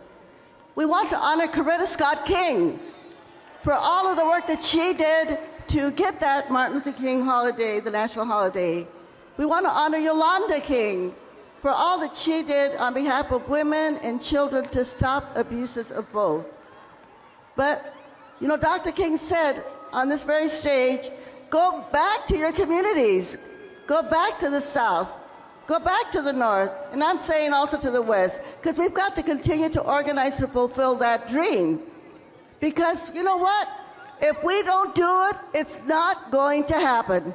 The only way that discrimination is going to end against people of color, against women, against our LGBT community is if we do it, which means that we've got to outreach to those that are not with us. We've got to educate them. We've got to mobilize them. We've got to motivate them. That's the only way it can happen. So I'm going to ask all of you, who's got the power?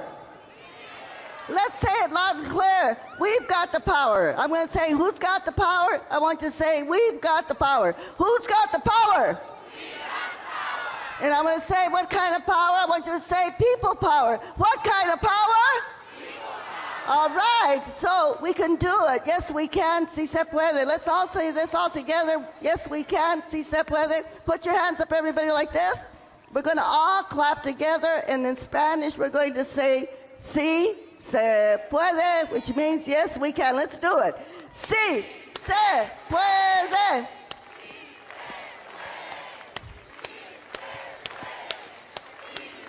And I'm going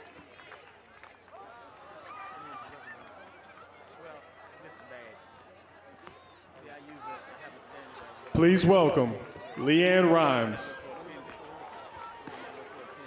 Amazing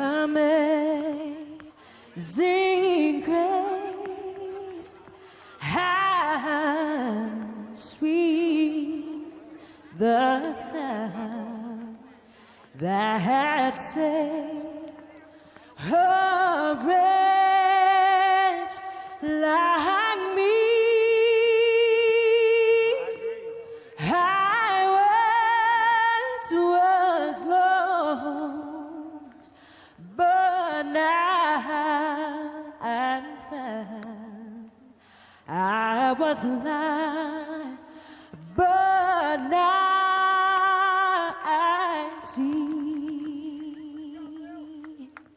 When we bend there 10,000 years, bright shining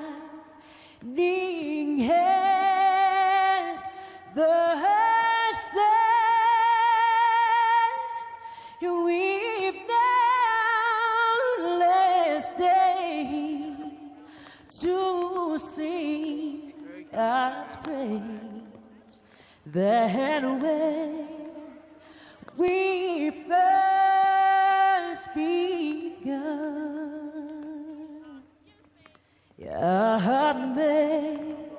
amazing grace, oh how sweet the sound that saved a wretch like me. I once was lost, but now I'm found. I was blind, but now I see.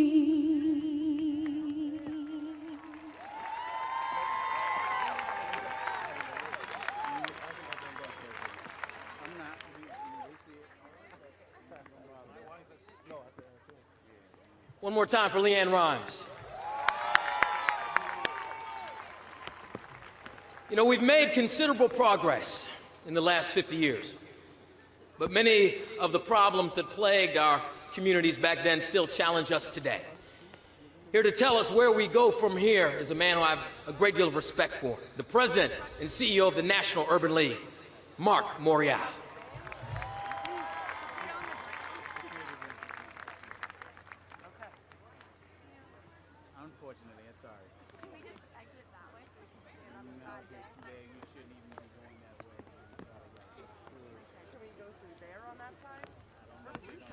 Good afternoon, fellow Americans. I stand today on the shoulders of Martin Luther King, Whitney Young, John Lewis, A. Philip Randolph, and the many great leaders of 1963 who sacrificed, who marched, who demonstrated courage and bravery in the face of attacks so that we can be here today. I stand as a representative of the next generation that has had the opportunity to walk into corporate boardrooms, walk into city halls and county halls, into halls of justice, into the Justice Department, and yes, into 1600 Pennsylvania Avenue, solely because of the sacrifices and the bravery of those whose names we remember and those we don't. I stand here today to call on this great and mighty nation to wake up. Wake up to unfair legality parading as morality. Wake up to insensitivity to the poor masked as fiscal austerity. Wake up to politics without a positive purpose. It is time, America, to wake up. 50 years ago, that sleeping giant was awakened. But somewhere along the way, we've dozed. We've been quelled by the lullaby of false prosperity and the mirage of economic equality. We fell into a slumber. Somewhere along the way, white sheets were traded for button-down white shirts. Attack dogs and water hoses were traded for tasers and widespread implementation of stop and frisk policies. Nooses were traded for handcuffs. Somewhere along the way, we gained new enemies, cynicism and complacency. Murders from urban America to suburban America. The pursuit of power for power's sake. We stand here today to say it is time to wake up. So here in 2013, we stand before the statue of the great emancipator. We look towards the statue of the great liberator. We say we have come to wake up. A new civil rights movement for economic justice, a new civil rights movement for freedom in these days, a new civil rights movement for jobs, a new civil rights movement for men, for women, for children of all backgrounds, all races, all dispositions, all orientations, all cities, all counties, all towns, all across America. America, it is time for us to wake up. The 21st century agenda for jobs and freedom comes alive today. We stand on the shoulders of the great men and women of yesterday, and we affirm this new commitment for today and tomorrow. God bless you, God thank you, and God bless this great nation.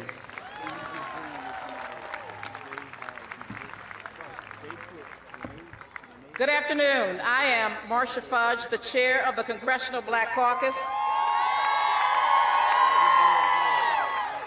And I am the chair of the Congressional Black Caucus because Dr. Martin Luther King acted upon his dream. Dr. King was not just a dreamer, but the voice of a movement.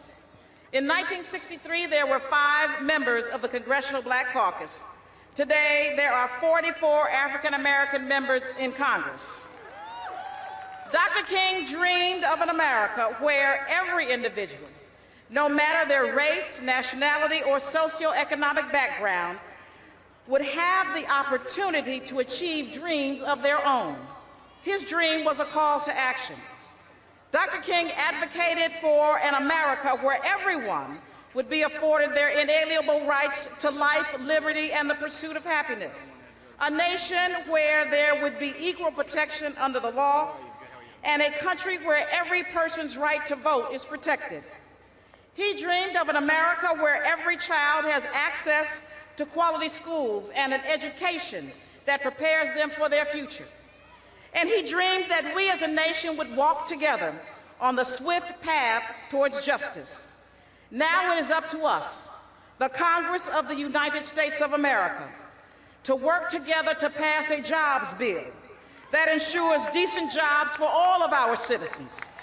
Now it is up to us to ensure that we have a criminal justice system that does not value one life more than another.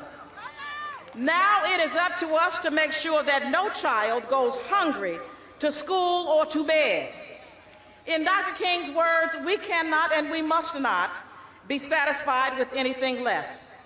It is our time to make Dr. King's dream our reality. Dr. King said that 1963 was not an end, but a new beginning. Let us make today the start of a new chapter in the history of this country, and let us march forward towards justice together. Thank you.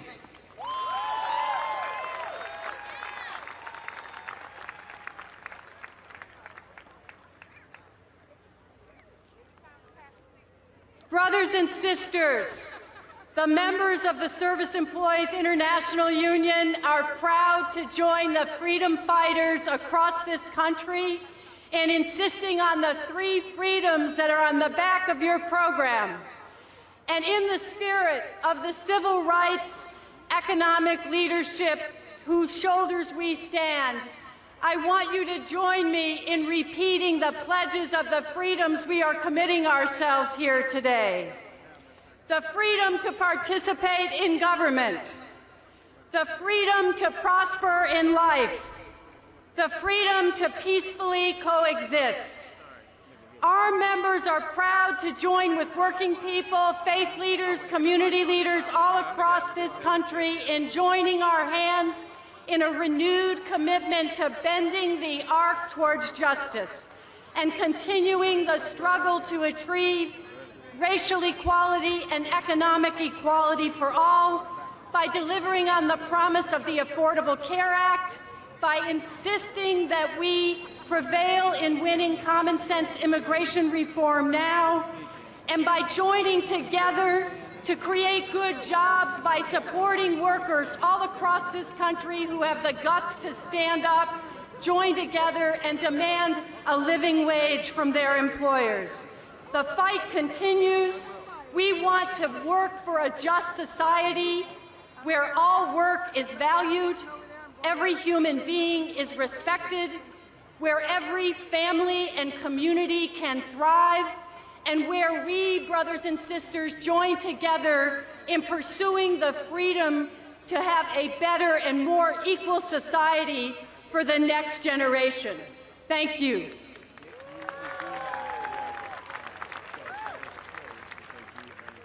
Please welcome actor and singer Jamie Foxx. How we doing? Make some noise for 50 years right now. Let's make some noise. Listen, I don't have much time. I'm here to celebrate what Dr. King did 50 years. I'm not even probably going to read from the teleprompter because I'm just going to speak from my heart. I'm going to tell you right now that everybody my age and all the entertainers, it's time for us to stand up now and renew this dream. That's what we got to do. I was affected by the Trayvon Martin situation. I was affected by Newtown. I was affected by Sandy Hook. I'm affected by those things, so it's time for us now to pick up. Harry Belafonte saw me at the Image Awards, and he asked me, what am I willing to do? He took it a step further, and we went to dinner, and my daughter, who's 19 years old, I said, listen, if you want to get inspired, come listen to this man speak. When I sat with Mr. Belafonte, he asked my daughter, how old are you? And my daughter said 19, and I said, Mr. Belafonte, what were you doing in 19? He said, I was coming home from World War II, and when I got back to America, I wasn't allowed to vote. So I love my country, I love America, but I realized that I had more work to do. So myself, Al, Jesse, and Martin, we marched. And I said, wait a minute, man. You sound like you naming a boy band group. What do you mean? Who are these guys' names? And he looked at my daughter and he said, Martin Luther King, have you heard of him? And we sat there and we cried. What we need to do now is the young folks pick it up now so that when we're 87 years old, talking to the other young folks, we could say it was me, Will Smith, Jay-Z, Kanye, Alicia Keys, Kerry Washington. The list goes on and on. Don't make me start preaching up here. Last but not least, I have to recognize Mr. Berry Gordy. And not only that, not only did Harry Belafonte bail Martin Luther King out of jail so that he could march, he also paid for all of Coretta Scott King's bills as long as she was on this planet. Young folks, let's have some respect to our elders. That's the first thing. Last thing is this, and I'm out. I know they're telling me to get out of here. We have to salute Mr. Berry Gordy because Mr. Berry Gordy put Dr. King's speech on an album and put it out on Motown Records. And then after he did that, he turned around and gave those reels and those tapes back to the King family. Thank you so much. Do not forget 50 years. I'm out.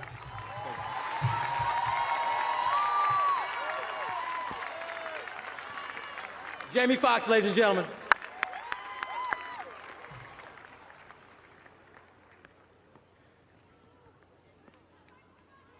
Y'all, please help me welcome one of our true heroes.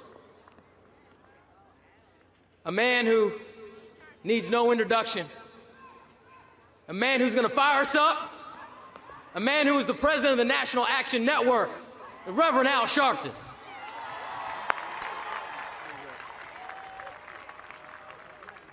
"50 years ago, when they came to Washington, it was not for an event. It was in the middle of struggles. It was in the middle of battles to break down the walls of apartheid in America. And Dr. King and those that fought with him, they fought and they beat Jim Crow. We come today to not only celebrate and commemorate, but we come as the children of Dr. King to say that we are going to face Jim Crow's children. Because Jim Crow had a son called James Crow Jr. Esquire. He writes voting suppression laws and puts it in language that looks different, but the results are the same. They come with laws that tell people to stand their ground. They come with laws that tell people to stop and frisk. But I come to tell you, just like our mothers and fathers beat Jim Crow, we will beat James Crow Jr. Esquire. They call the generation of Dr. King the Moses generation. And those out here now, Joshua. But if Joshua does not fight the fights of Moses, they're not really Joshua. We saw Dr. King and the dream cross the Red Sea of apartheid and segregation. But we have to cross the Jordan of unequal economic parity. We have to cross the Jordan of continued discrimination and mass incarceration. We've got to keep on fighting, and we've got to vindicate and stand up and substantiate that the dream was not for one generation. The dream goes on until the dream is achieved. Lastly, we made it this far, not because of what we had in our pocket, but what we had in our hearts. Not because of what we owned, but because who owned us. And we thank Almighty God for giving us a Martin Luther King. We thank Almighty God that brought us a long way. He brought us from disgrace to amazing grace. He brought us from the butler to the president. He brought us from Beulah to Oprah. He brought us a mighty long way. And we thank God for the dream, and we're going to keep on fighting until the dream is a reality. Thank you, and God bless you. Ladies and gentlemen, please welcome Randy Weingarten.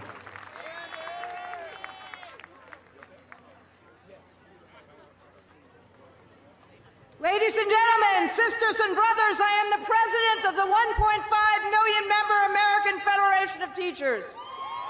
We have come so far. King, Ralston, Evers, Parks, Chavez, and so many others who have summoned our nation to confront the malignancy of prejudice and discrimination. And many of our afflictions have been healed, but we have far to go. Because the Supreme Court has turned its back on voter suppression, many will once again be denied the right to vote. Children born today poor will stay poor. Billions of Americans work hard every day but can't earn a living wage or exercise their right to collectively bargain. Public schools where kids need the most often get the least. And discrimination based on the color of your skin or the person you love may not be legal in many arenas, but it is still lethal in many times. Leaders this day, 50 years ago, understood that the struggle for civil rights and racial equality is a struggle for good jobs and decent wages. They understood, as we do today, that public education is an economic necessity, an anchor of democracy, and a fundamental right. So, we celebrate today that we have become a country that believes in equality, and we recommit ourselves to be a country that acts on that belief. And that starts with reclaiming the promise of public education, not as it is today or was in the past, but what we need it to be to fulfill our collective responsibility to all of God's children. A great nation ensures that every neighborhood public school is a good school. It takes great pains to make the working poor and child hunger conditions of the past. It honors the rights of workers. It takes its immigrants out of its shadows, and it makes the franchise sacrosanct. A great nation is one that acts to lifting us towards opportunity and justice. The King family has brought us together these 5 days, not simply to reflect, but to act. And we at the AFT will act to keep the dream alive. Thank you. Please welcome Julian Bond.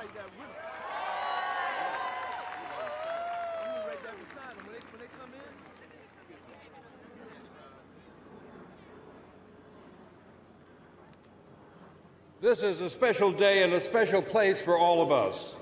Not only do we pay homage to those who gathered here 50 years ago to tell the nation that they too were Americans, we also celebrate the 150th anniversary of Abraham Lincoln's Gettysburg Address and the Emancipation Proclamation. This is personal for me. Like many of you, I was privileged to be here 50 years ago. And like many of you, I am the grandson of a slave. My grandfather and his mother were property, like a horse or a chair. As a young girl, she'd been given away as a wedding present to a new bride. And when that bride became pregnant, her husband, that's my great-grandmother's owner and master, exercised his right to take his wife slaves as his mistress. That union produced 2 children, one of them my grandfather. At age 15, barely able to read or write, he hitched his tuition to a steer and walked across Kentucky to Berea College, and the college let him in. He belonged to a transcendent generation of Black Americans, a generation born in slavery, freed by the Civil War, determined to make their way as free women and men. Martin Luther King belonged to a transcendent generation of Black Americans, too, a generation born in segregation, determined to make their way as free women and men. When my grandfather graduated from Berea, the college asked him to deliver the commencement address. He said then, "The pessimist from his corner looks out on a world of wickedness and sin, and blinded by all that is good or hopeful in the condition and the progress of the human race, bewails the present state of affairs and predicts woeful things for the future. In every cloud he beholds a destructive storm. In every flash of lightning an omen of evil. In every shadow that falls across his path a lurking foe. But he forgets that the clouds also bring life and hope, that the lightning purifies the atmosphere, that shadow and darkness prepare for sunshine and growth, and that hardships and adversity nerve the race as the individuals for greater efforts and grander victories. We're still being tested by hardships and adversity, from the elevation of Stand Your Ground laws to the evisceration of the Voting Rights Act. But today we commit ourselves, as we did 50 years ago, to greater efforts and grander victories. Thank you.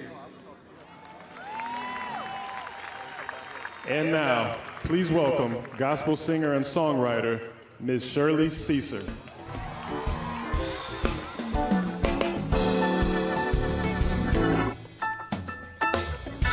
Come on, everybody, and just clap those hands. We've been praying about this rain, and I believe that God's going to do it for us. How I got over, hey, my soul, look back and say, how I got over, I made it over, yeah, my soul, look back and wonder, listen, soon as I can see Jesus, that man that died for me, that man that bled and suffered, and he hung out on Calvary. I'm gonna thank him because he brought me. I'm gonna thank him because he taught me. Oh, thank him because he kept me. I'm gonna thank him because he never left me. And when I get in glory, I'm gonna tell my story. See Jesus. When I get in glory, I'm gonna sing. Hallelujah. Yes, my soul. Thank you, Lord.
You gotta lean up on something, lean up on this gate till they call you back. What they say, come back when you're done? Yeah, come back in about 15, 20 minutes.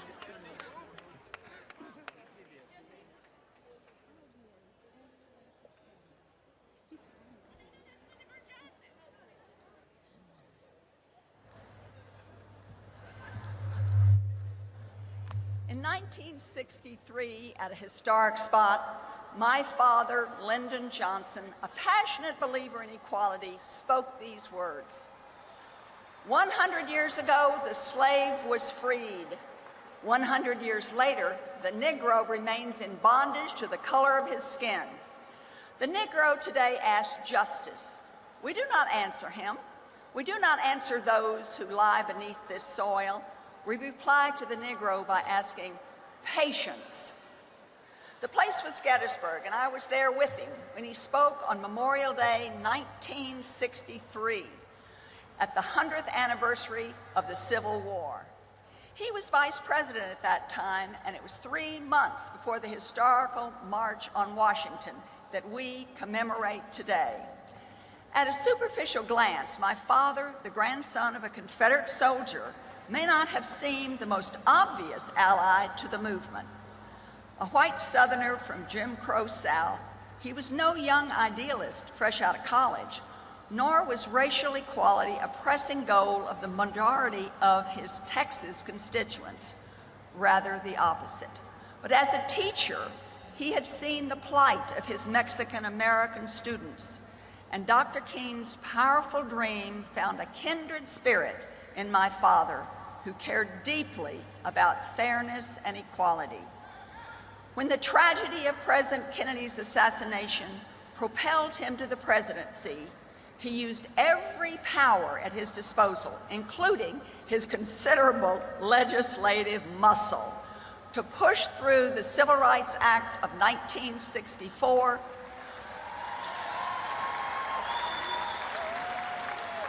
the Voting Rights Act of 1965,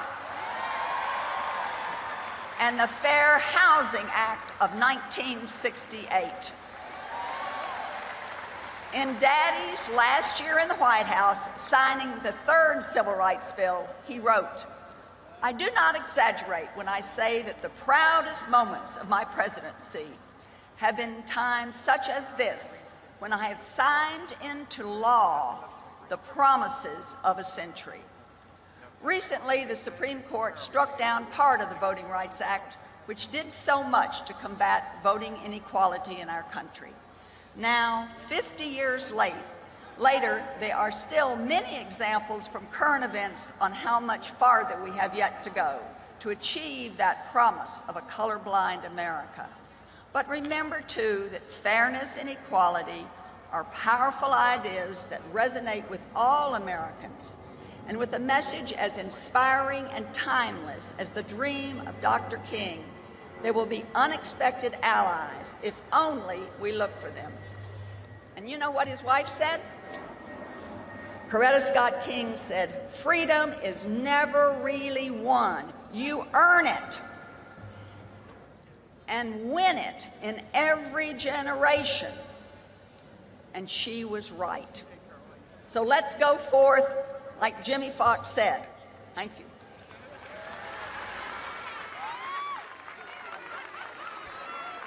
Please welcome Caroline Kennedy.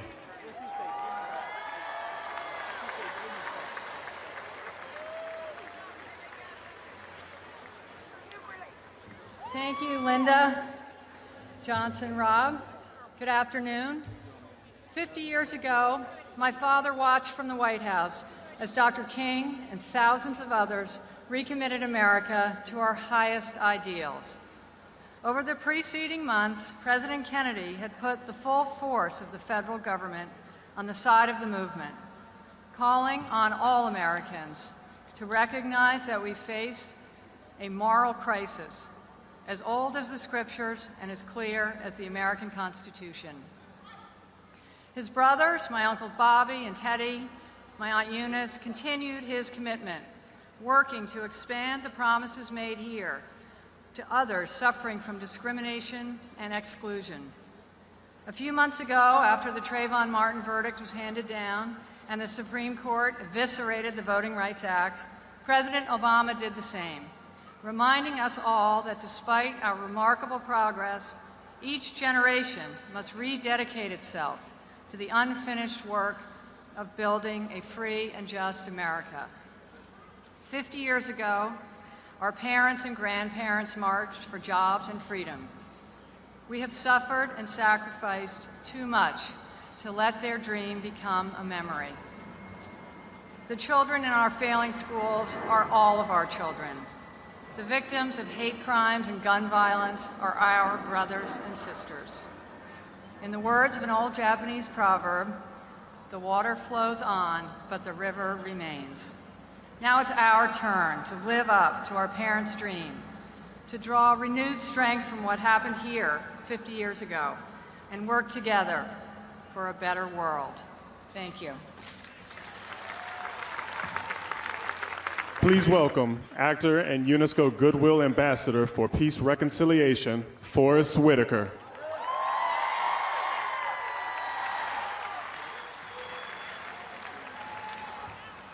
It's a great honor to be here on the 50th anniversary of Dr. King's March on Washington. It's very humbling to be allowed to connect with you in this way. Each of you came here with individual goals and intentions, which at first glance may seem separate and exclusive. But we all share a common bond. Your presence here today says you care and want to bring more peace, love, and harmony into the world. Together, we must embrace this moment. In my travels as a Goodwill Ambassador for Peace, both here and abroad, I've observed revolutions and social change firsthand. I've seen youth senselessly killed, people struggling for food, for a decent home, education, and justice. And I am often reminded of the marches and the sit-ins we experienced here during the 60s. And I remember the words of Dr. Martin Luther King, which were, "I have decided to stick with love. Hate is too great a burden to bear." We've all seen images from those days of the Civil Rights Movement. Pictures of segregated water fountains, public waiting rooms, movie theaters. And in those amazing photos, I've always been drawn to the men, women, and children who were the silent heroes. Many remain nameless, but their heroic faces captured the portraits of the past to remind us of their sacrifice. They risked their lives working tirelessly to bring about change. Today, I want to celebrate those nameless individuals as we reflect on the last 50 years. And in doing so, I want you to recognize the hero that exists inside yourselves. To understand that every step you take around an unknown corner marks your bravery. When we overcome life's hurdles, when we face and conquer our fears, when we help others become their better selves, we are committing small acts of heroism. And if I were to take a picture of this crowd right now, people would see some of your faces in the movements that are starting today. This is your moment to join those silent heroes of the past. Individuals who stood in the very spot where you stand today. You now have the responsibility to carry the torch. As we gather here at the foot of the Lincoln Memorial, as hundreds of thousands did on this day 50 years ago, I remain encouraged and inspired. Let's be the generation to make a true difference in the world. Let's create meaningful change, change that we can all believe in and share in. My mother always told me, you don't have to believe in the things that I believe, but you have to believe in something. Search to find the thing that you believe in, the thing that you believe will help mankind, and then act upon it, like so many of the silent heroes and heroines of the movement. Each of us can spark change by working to strengthen our communities and to shape our common destiny. So as the bell rings today, my dream is that something will resonate inside you and me that will remind us each of our common bond. I'd like to leave you with these words by Dr. King. Whatever affects one directly affects all indirectly. I can never be what I ought to be until you are what you ought to be. May God bless you. May we remain connected in love. We are one. Thank you. Please welcome BB Winans, Marvin Winans, and Carvin Winans.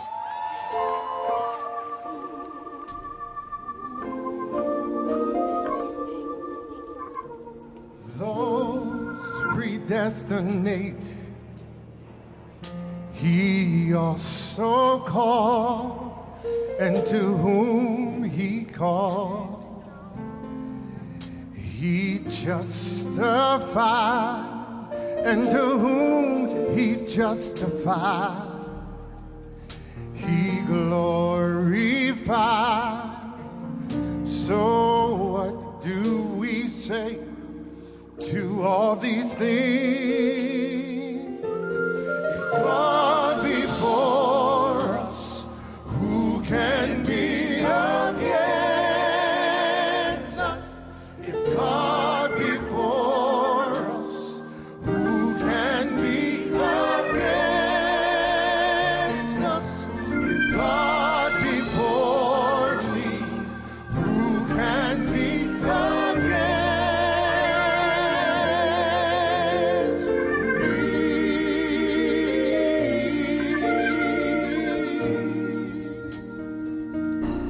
In spite of my failures,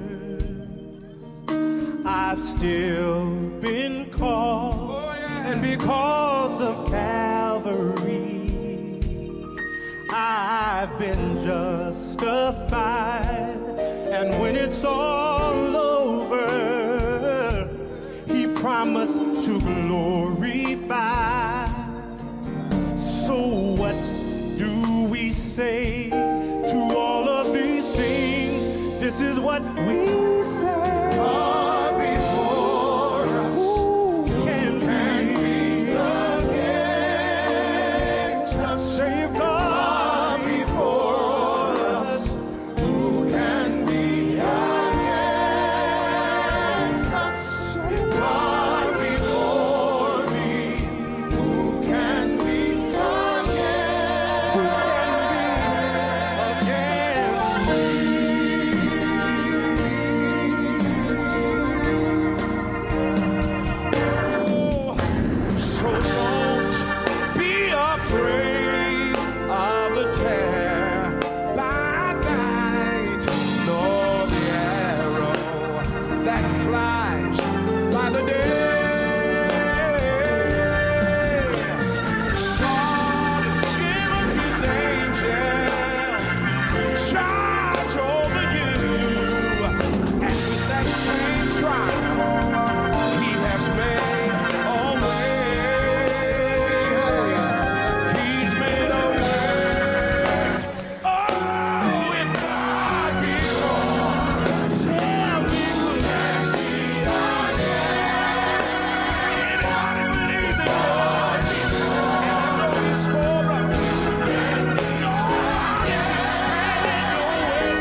How many know that, as many people have pointed out today, that the reason it worked, the reason we achieved victory is because we are on the side of righteousness.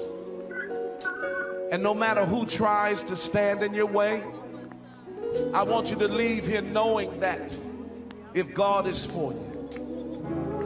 Oh, I wish I had some help here. I said, I wish I had some help here. That if God is for us, no matter how long it takes, no matter how many trials, no matter how many fights, if God be for us, no one can stand against us. So say with me, if God be for us, who can be?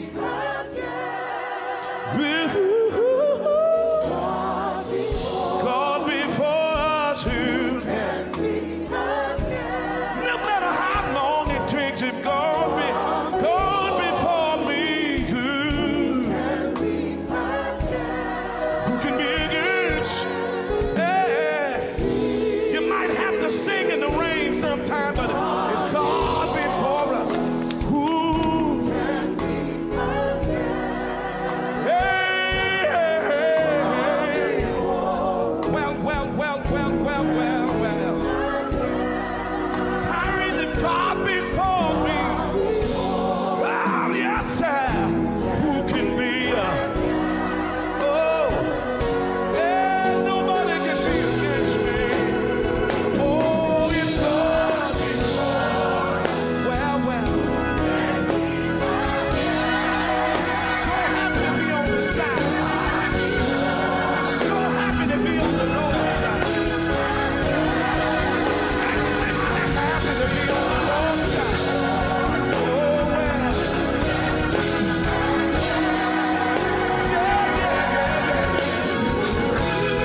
Everybody on the Lord's side. And knowing God be for me.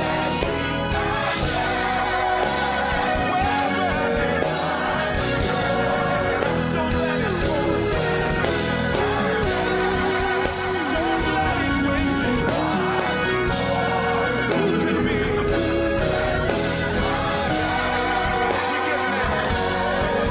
I need somebody over here to say,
He's got the whole world in his hands. He's got the whole world in his hands. He's got the whole world in his hands. He's got the whole world in his hands. He's got you and me, brother, in his hands. He's got you and me, brother, in his hands. He's got you and me, brother, in his hands. He's got the whole world in his hands. You and me, sister, in his hands. He's got you and me, sister, in his hands. He's got you and me, sister, in his hands. He's got the whole world in his hands. He's got everybody here in his hands. He's got everybody here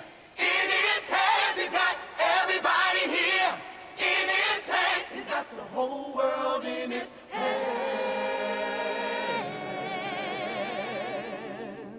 He's got the whole world in his hands.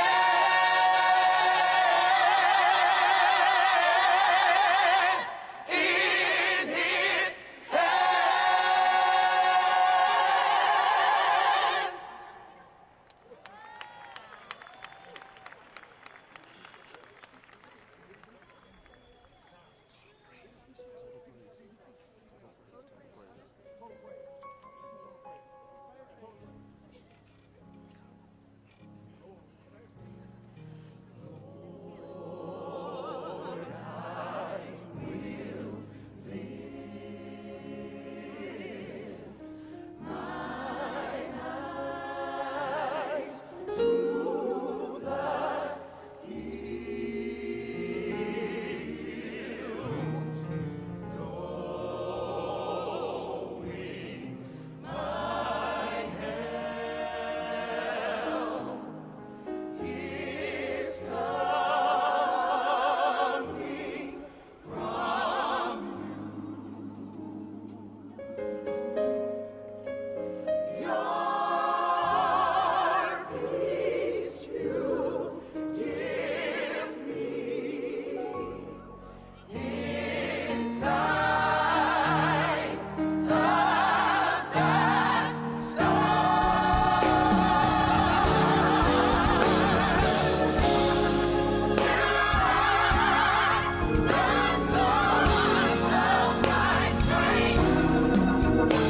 I wonder is there a worshiper here at the National Mall will help us sing amen.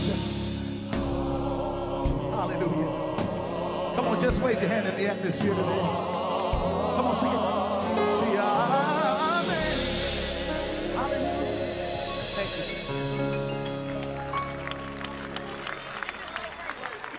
you. Ladies and gentlemen, Oprah Winfrey.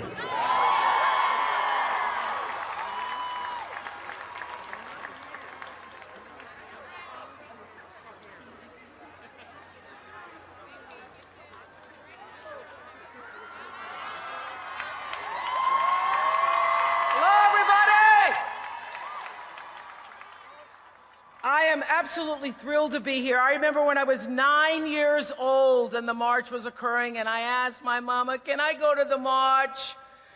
Took me 50 years, but I'm here. On this date, in this place, at this time, 50 years ago today, Dr. Martin Luther King shared his dream for America with America.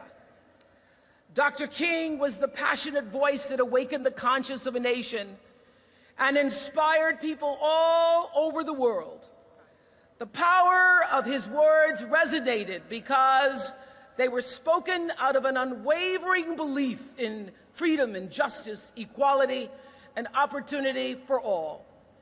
Let freedom ring was Dr. King's closing call for a better and more just America. So today, people from all walks of life will gather at 3 p.m. for bell-ringing events across our great country and around the world as we reaffirm our commitment to Dr. King's ideals. Dr. King believed that our destinies are all intertwined, and he knew that our hopes and our dreams are really all the same. He challenged us to see how we all are more alike than we are different.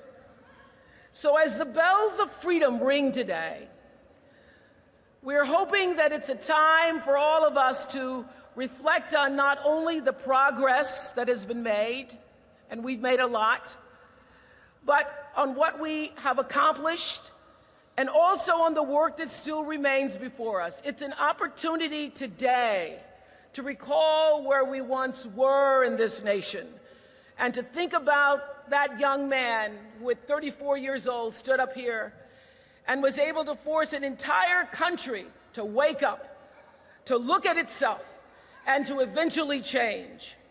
And as we, the people, continue to honor the dream of a man and a movement, a man who in his short life saw suffering and injustice and refused to look the other way, we can be inspired and we too can be courageous by continuing to walk in the footsteps of the path that he forged. He's the one who reminded us that we will never walk alone. He was, after all, a drum major for justice. So as the bells toll today, let us reflect on the bravery, let us reflect on the sacrifice of those who stood up for freedom, who stood up for us, whose shoulders we now stand on. And as the bells toll today at 3, let us ask ourselves, how will the dream live on in me, in you, in all of us? As the bells toll, let us remind ourselves, injustice anywhere is a threat to justice everywhere. As the bells toll, we commit to a life of service, because Dr. King, one of my favorite quotes from him is, not everybody can be famous, but everybody can be great, because greatness is determined by service. So we ask ourselves, what are we doing for others, to lift others up? And as the bells toll, we must recommit to the love that abides and connects each of us to shine through and let freedom ring.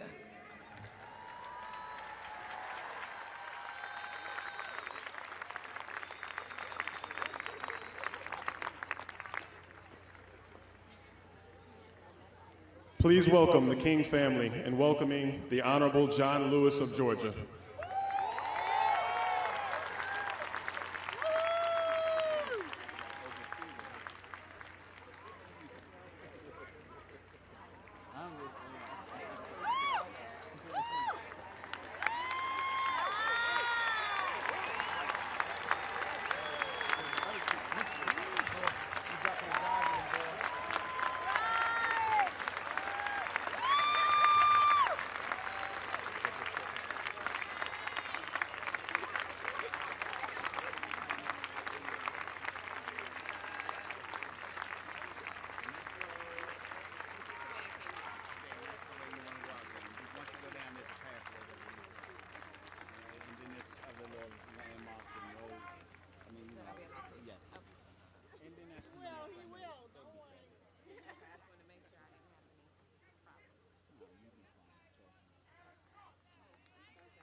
Ladies and gentlemen, please welcome President Jimmy Carter, President Bill Clinton, First Lady Michelle Obama, and the President of the United States, Barack Obama.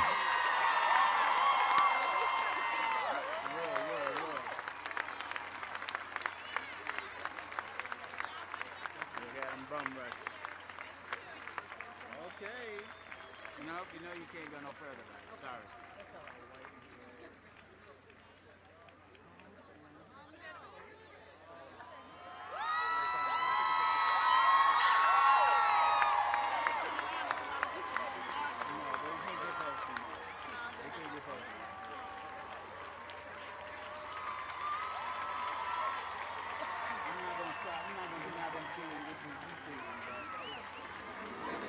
I really shouldn't even be doing this, but I'm going anyway.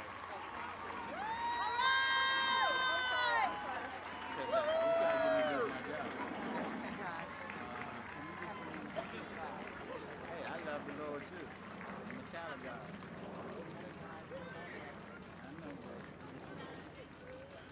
Ladies and gentlemen, please stand for our national anthem performed by Identity for Pop. Oh, say, can you see by the dawn's early light what so proudly we hailed at the twilight's last gleaming, whose broad stripes and bright stars through the perilous fight, o'er the ramparts we watched were so gallantly streaming, and the rockets ran, the bombs bursting in air gave proof through the night that our flag was still there. Oh, say, does that star-spangled banner yet wave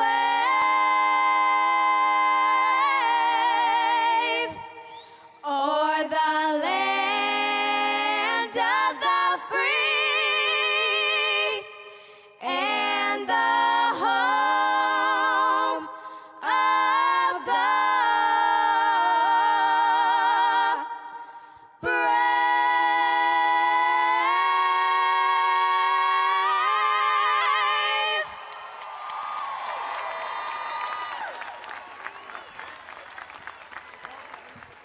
Ladies and gentlemen, John Lewis.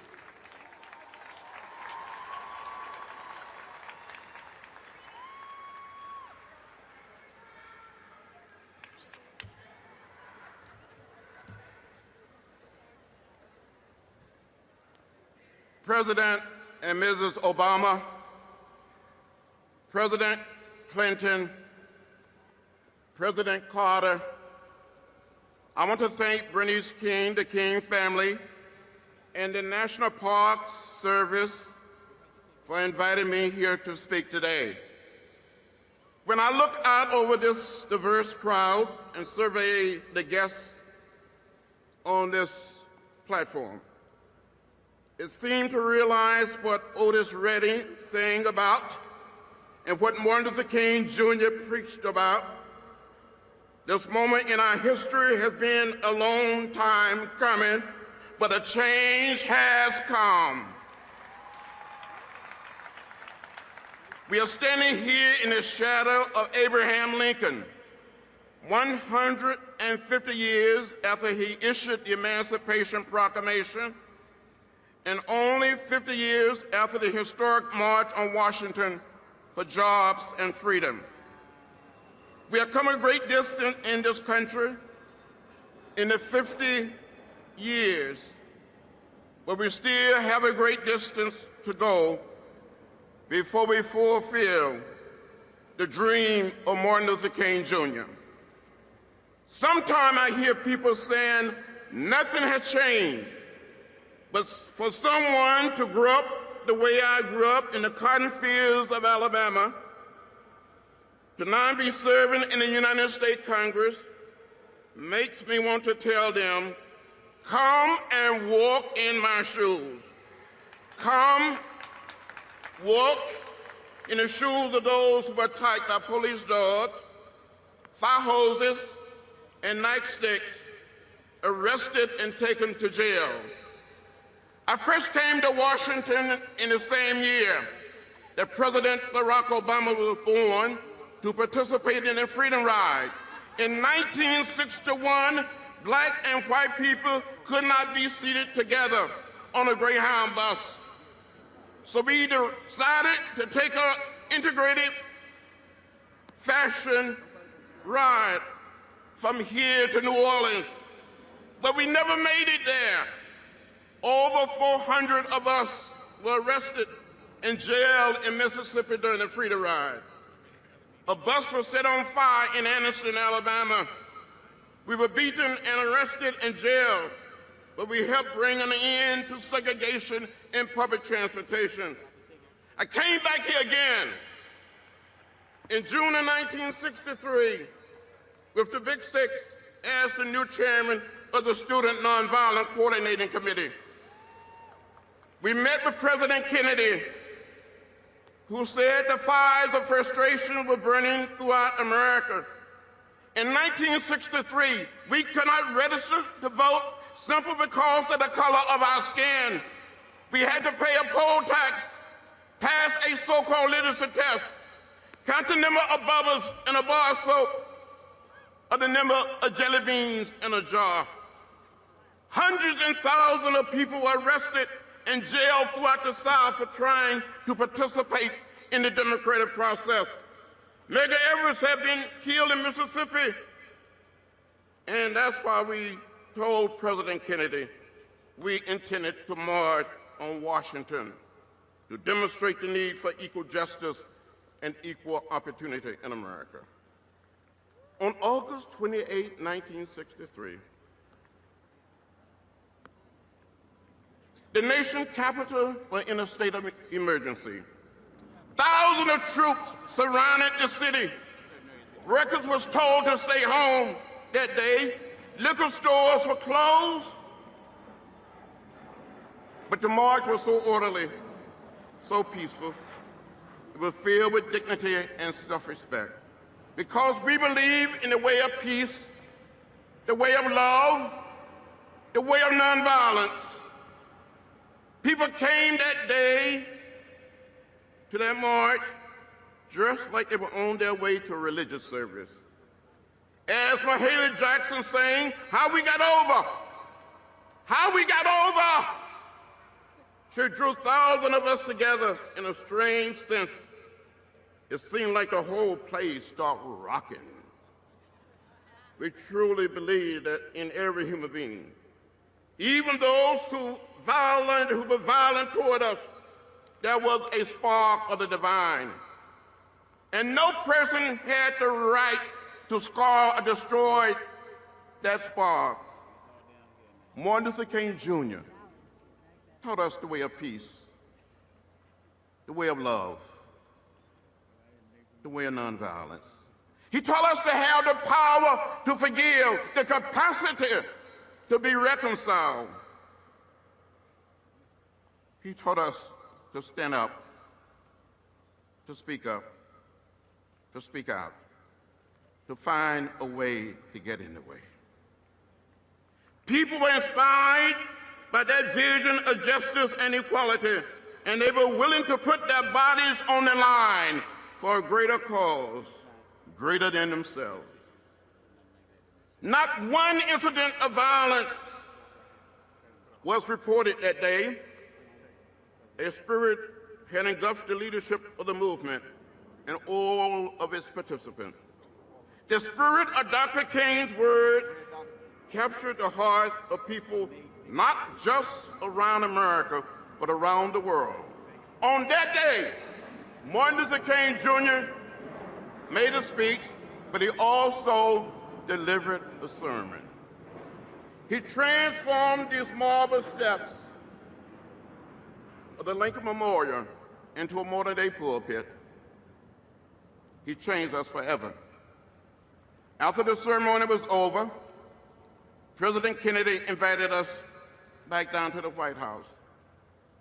He met us standing in the door of the Oval Office, and he was beaming like a proud father. As he shook the hands of each one of us, he said, "You did a good job. You did a good job." And he said to Dr. King, "And you had a dream." 50 years later, we can ride anywhere we want to ride. We can stay where we want to stay. Those signs that said white and colored are gone.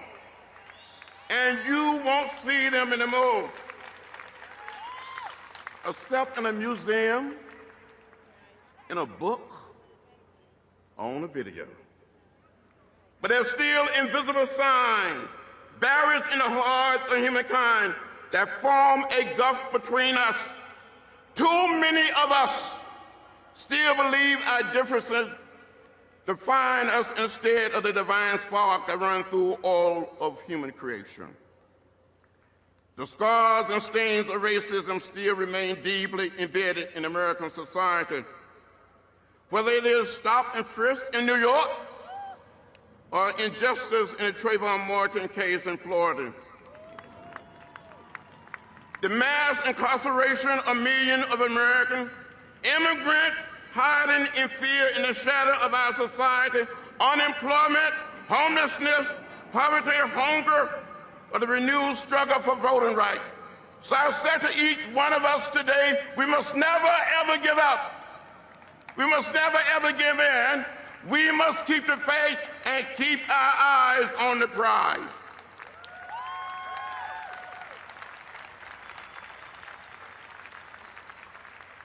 We did go to jail, but we got a Civil Rights Act. We got a Voting Rights Act. We got a Fair Housing Act. But we must continue to push. We must continue to work. As the late A. Philip Randolph said, the organizer of the march in 1963. And the dean of the Civil Rights Movement once said, "We may have come here on different ships, but we all are in the same boat now." So it doesn't matter whether we're black or white, Latinos, Asian American, or Native American, whether we are gay or straight, we are one people, we are one family, we all live in the same house, not just the American house, but the world house. And when we finally accept these truths, then we will be able to fulfill Dr. King's dream, to build a beloved community, a nation and a world at peace with itself. Thank you very much.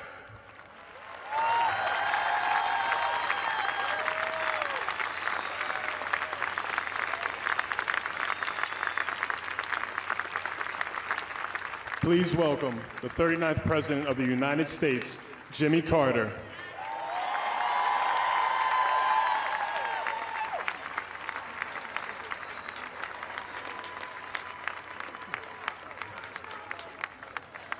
Well, I'm greatly honored to be here. And I realize that most people know that it's highly unlikely that any of us three over on my right would have served in the White House or be on this platform had it not been for Martin Luther King Jr. and his movement and his crusade for civil rights. So we are grateful to him for us being here. I'm also proud that I came from the same part of the South as he did. He never lost contact with the folks back home and was helping Tennessee garbage workers, as you know, when he gave his life to a racist bullet. I remember how it was back in those days. I left Georgia in 1943 for college and the Navy. And when I came home from submarine duty, I was put on the Board of Education. I suggested to the other members that we visit all the schools in the county. They had never done this before, and they were reluctant to go with me. But we finally did it. and we found that white children had 3 nice brick buildings, but the African American children had 26 different elementary schools in the county. They were in churches, in front living rooms, and a few were in barns. They had so many because there were no school buses for African American children, and they had to be within walking distance of where they went to class. Their school books were outdated and worn out, and every one of them had a white child's name in the front of the book. We finally obtained some buses, and then the state legislature ordained that the front fenders be painted black. Not even the school buses could be equal to each other. One of the finest moments of my life was 10 months after Dr. King's famous speech right here, when President Lyndon Johnson signed the Civil Rights Act. I was really grateful when the King family adopted me as their presidential candidate in 1976.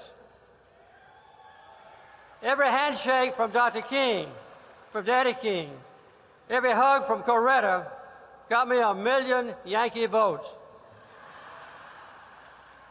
Daddy King prayed at the Democratic Convention for quite a while, I might say. And Coretta was in the hotel room with me and Rosalynn when I was elected president. My Presidential Medal of Freedom citation to Coretta for Dr. King said, and I quote, "He gazed at the Great Wall of segregation and saw that the power of love could bring it down. He made our nation stronger because he made it better." We were able to create a National Historic Site where Dr. King lived, worked, and worshiped. It's next door to the Carter Center, linked together just by a walking path. And at the Carter Center, we try to make the principles that we follow the same as his, emphasizing peace and human rights. I remember that Daddy King said, "Too many people think Martin freed only black people. In truth, he helped to free all people." And Daddy King added, "It's not enough to have a right to sit at a lunch counter if you can't afford to buy a meal." And he also said, "The ghetto still looks the same even from the front seat of a bus." Perhaps the most challenging statement of Martin Luther King Jr. was, and I quote, "The crucial question of our time is how to overcome oppression and violence without resorting to oppression and violence." In the Nobel Prize ceremony of 2002, I said that my fellow Georgian was, and I quote again, "the greatest leader that my native state and perhaps my native country has ever produced." And I was not excluding presidents and even the founding fathers when I said this. I believe we all know how Dr. King would have reacted to the new ID requirements to exclude certain voters, especially African Americans. I think we all know how Dr. King would have reacted to the Supreme Court striking down a crucial part of the Voters' Rights Act just recently passed overwhelmingly by Congress. I think we all know how Dr. King would have reacted to unemployment among African Americans being almost twice the rate of white people, and for teenagers at 42%. I think we would all know how Dr. King would have reacted to our country being awash in guns, and for more and more states passing stand your ground laws.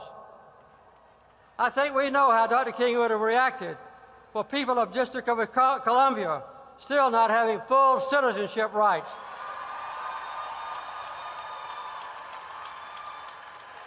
And I think we all know how Dr. King would have reacted to have more than 835,000 African American men in prison, 5 times as many as when I left office, and with 1/3 of all African American males being destined to be in prison in their lifetimes. Well, there's a tremendous agenda ahead of us. And I'm thankful to Martin Luther King Jr. that his dream is still alive. Thank you.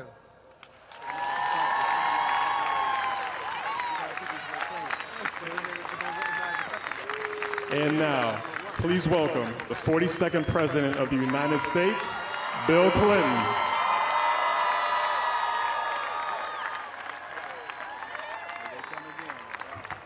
Thank you.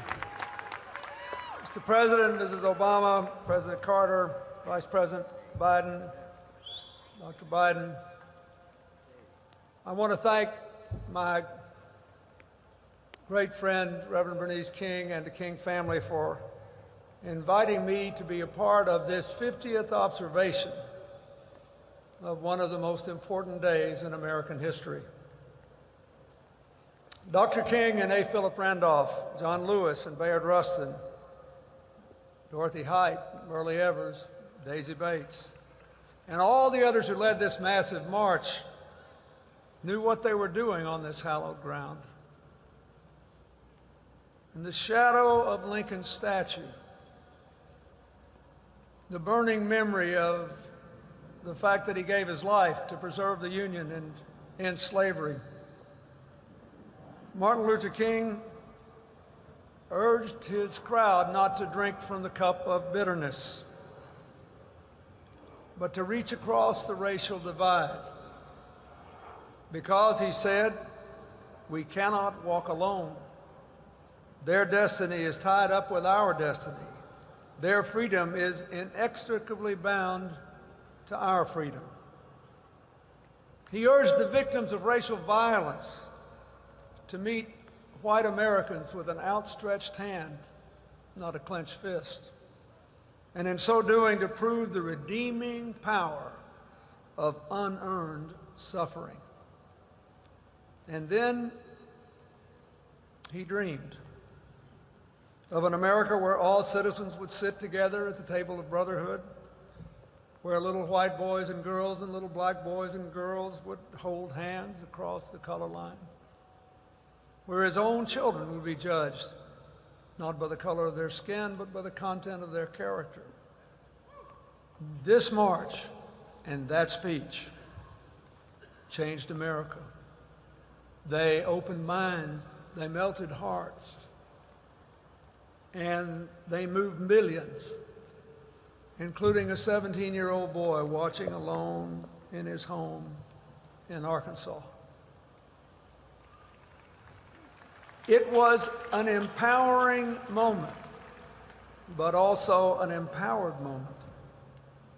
As the great chronicler of those years, Taylor Branch, wrote, the movement here gained the force to open, quote, the stubborn gates of freedom, and outflowed the Civil Rights Act, the Voting Rights Act, immigration reform, Medicare, Medicaid, open housing.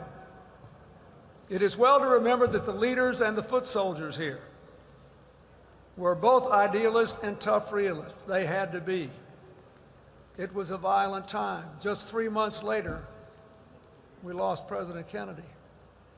And we thank God that President Johnson came in and fought for all those issues I just mentioned. Just 5 years later, we lost Senator Kennedy. And in between there was the carnage of the fight for jobs, freedom, and equality. Just 18 days after this march, 4 little children were killed in the Birmingham church bombing. Then there were the Ku Klux Klan murders, the Mississippi lynchings, and a dozen others, until in 1968, Dr. King himself was martyred, still marching for jobs and freedom. What a debt we owe to those people who came here 50 years ago.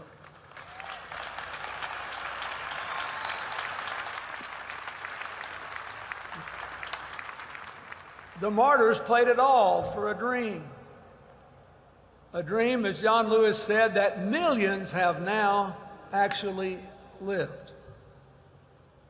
So how are we going to repay the debt?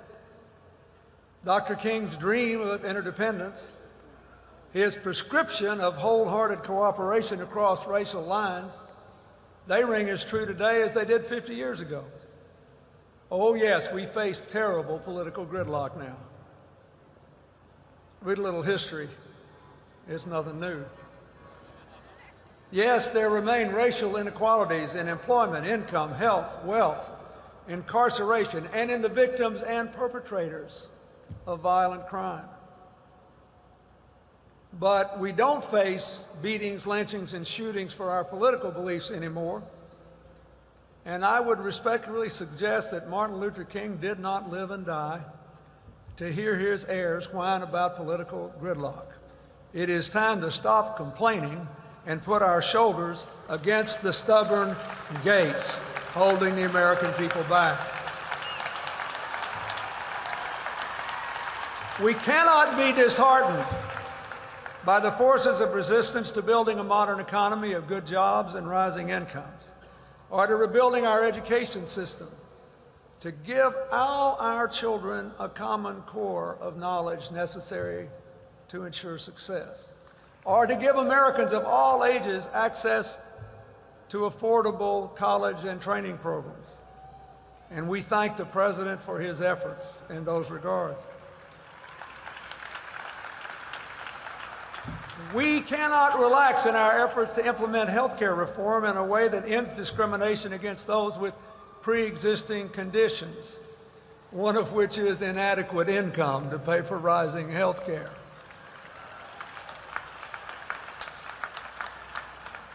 A health care reform that will lower costs and lengthen lives. Nor can we stop investing in science and technology to train our young people of all races for the jobs of tomorrow and to act on what we learn about our bodies, our businesses, and our climate. We must push open those stubborn gates. We cannot be discouraged by a Supreme Court decision that said we don't need this critical provision of the Voting Rights Act because look at the states that made it harder for African Americans and Hispanics and students and the elderly and the infirm and poor working folks to vote. What do you know? They showed up, stood in line for hours, and voted anyway. So obviously we don't need any kind of law. But a great democracy does not make it harder to vote than to buy an assault weapon. We must open those stubborn gates. And let us not forget that while racial divides persist and must not be denied, the whole American landscape is littered with the lost dreams and dashed hopes of people of all races. And the great irony of the current moment is that the future has never brimmed with more possibilities. It has never burned brighter in what we could become if we push open those stubborn gates, and if we do it together. The choice remains as it was on that distant summer day 50 years ago. Cooperate and thrive, or fight with each other and fall behind. We should all thank God for Dr. King and John Lewis and all those who gave us a dream to guide us. A dream they paid for like our founders with their lives, their fortunes, their sacred honor. And we thank them for reminding us that America is always becoming, always on a journey. And we all, every single citizen among us, have to run our lap. God bless them, and God bless America.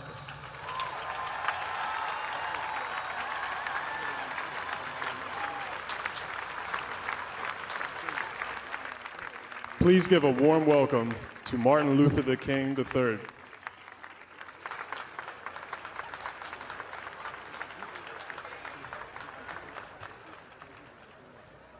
Mr. President, Madam First Lady, President Carter, President Clinton, Congressman Lewis, and to all program participants, I'll This is an unusual moment in our world history as we observe this 50th anniversary. And I am so thankful for the opportunity to really thank America for helping to realize the dream, although I must say it is not yet realized. And so we must redouble and quadruple our efforts. So much has been said today, and I was 5 years old in 1963 when Dad delivered his message. And so I'm blessed that we were able to bring our daughter, who's hopefully paying attention, 5 years old, so that she can appreciate this history and continue to participate. There are two quick other things that I want to say. I've been speaking all week, as many of us have. But I'm reminded that Dad challenged us. That's what he did, challenged our nation to be a better nation for all God's children. I'm reminded that he taught us the power of love, agape love. The love that is totally unselfish. You love someone if they're old or young, rich or poor, black or white, Native American or Hispanic American or Latino. It does not matter. You love them because God calls us to do that. Love and forgiveness is what we need more of, not just in our nation, but really throughout the world. And so I want to rush to tell you, Dad said the ultimate measure of a human being is where one stands. Not in times of comfort and convenience, but where he stands in times of challenge and controversy. He went on to say that on some questions, cowardice asked is a position safe. Expediency asked is a position politic. Vanity asked is a position popular. But that something deep inside called conscience asked is a position right. So he often talked about sometimes we must take positions that are neither safe nor popular nor politic. But we must take those positions because our conscience tells us they're right. I finally say this afternoon, we've got a lot of work to do, but none of us should be any ways tired. Why? Because we've come much too far from where we started. You see, no one ever told any of us that our roads would be easy, but I know our God did not bring any of us this far to leave us. Thank you. God bless you.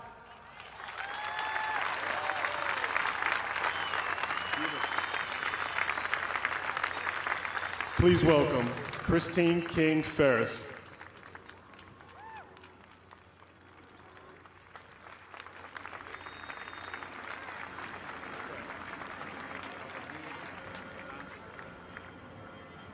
Thank you, President Obama and Mrs. Obama, former Presidents Clinton and Carter, other distinguished program participants. I am honored to be among you today and to address this historic gathering. I don't know if I am the most senior speaker to address this assembly today, but I am certainly and surely the only person alive who knew Martin Luther King Jr. when he was a baby. It has been my great privilege to watch my little brother grow and thrive and develop into a fine man and then a great leader whose legacy continues to inspire countless millions around the world. Unfortunately, a bout with a flu virus 50 years ago prevented me from attending the original march, but I was able to watch it on television, and I was as awestruck as everyone else. I knew Martin was an excellent preacher because I had seen him deliver on many occasions But on that day, Martin achieved greatness because he melded the hopes and dreams of millions into a grand vision of healing, reconciliation, and brotherhood. The dream my brother shared with our nation and world on that sweltering day of days 50 years ago continues to nurture and sustain nonviolent activists worldwide in their struggles for freedom and human rights. Indeed, this gathering provides a powerful testament of hope and proof positive that Martin's great dream will live on in the heart of humanity for generations to come. Our challenge then, as followers of Martin Luther King Jr., is to now honor his life, leadership, and legacy by living our lives in a way that carries forward the unfinished work.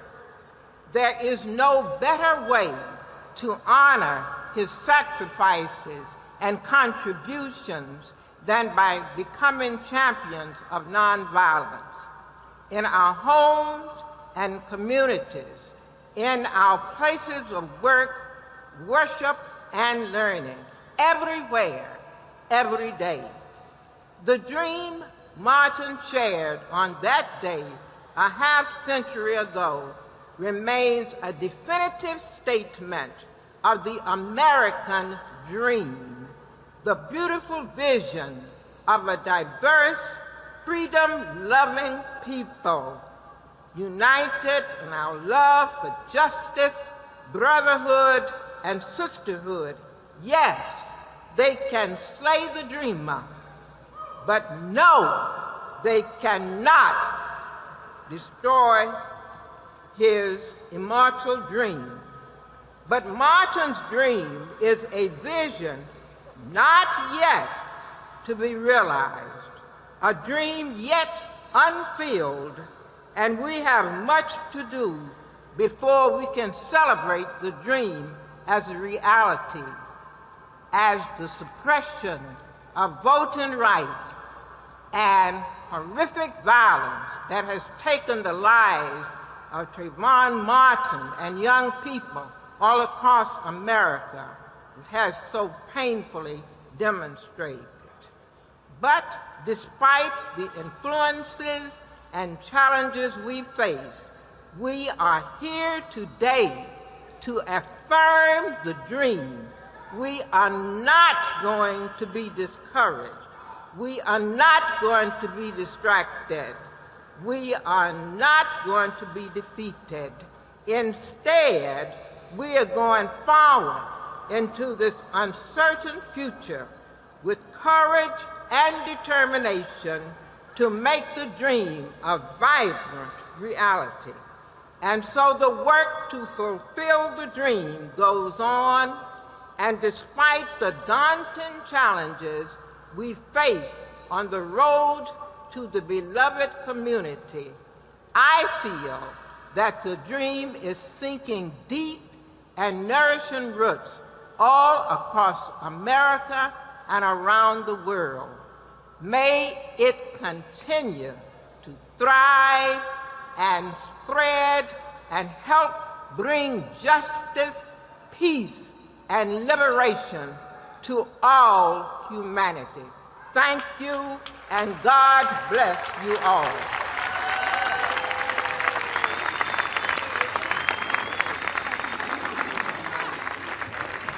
Please welcome Reverend Dr. Bernice King.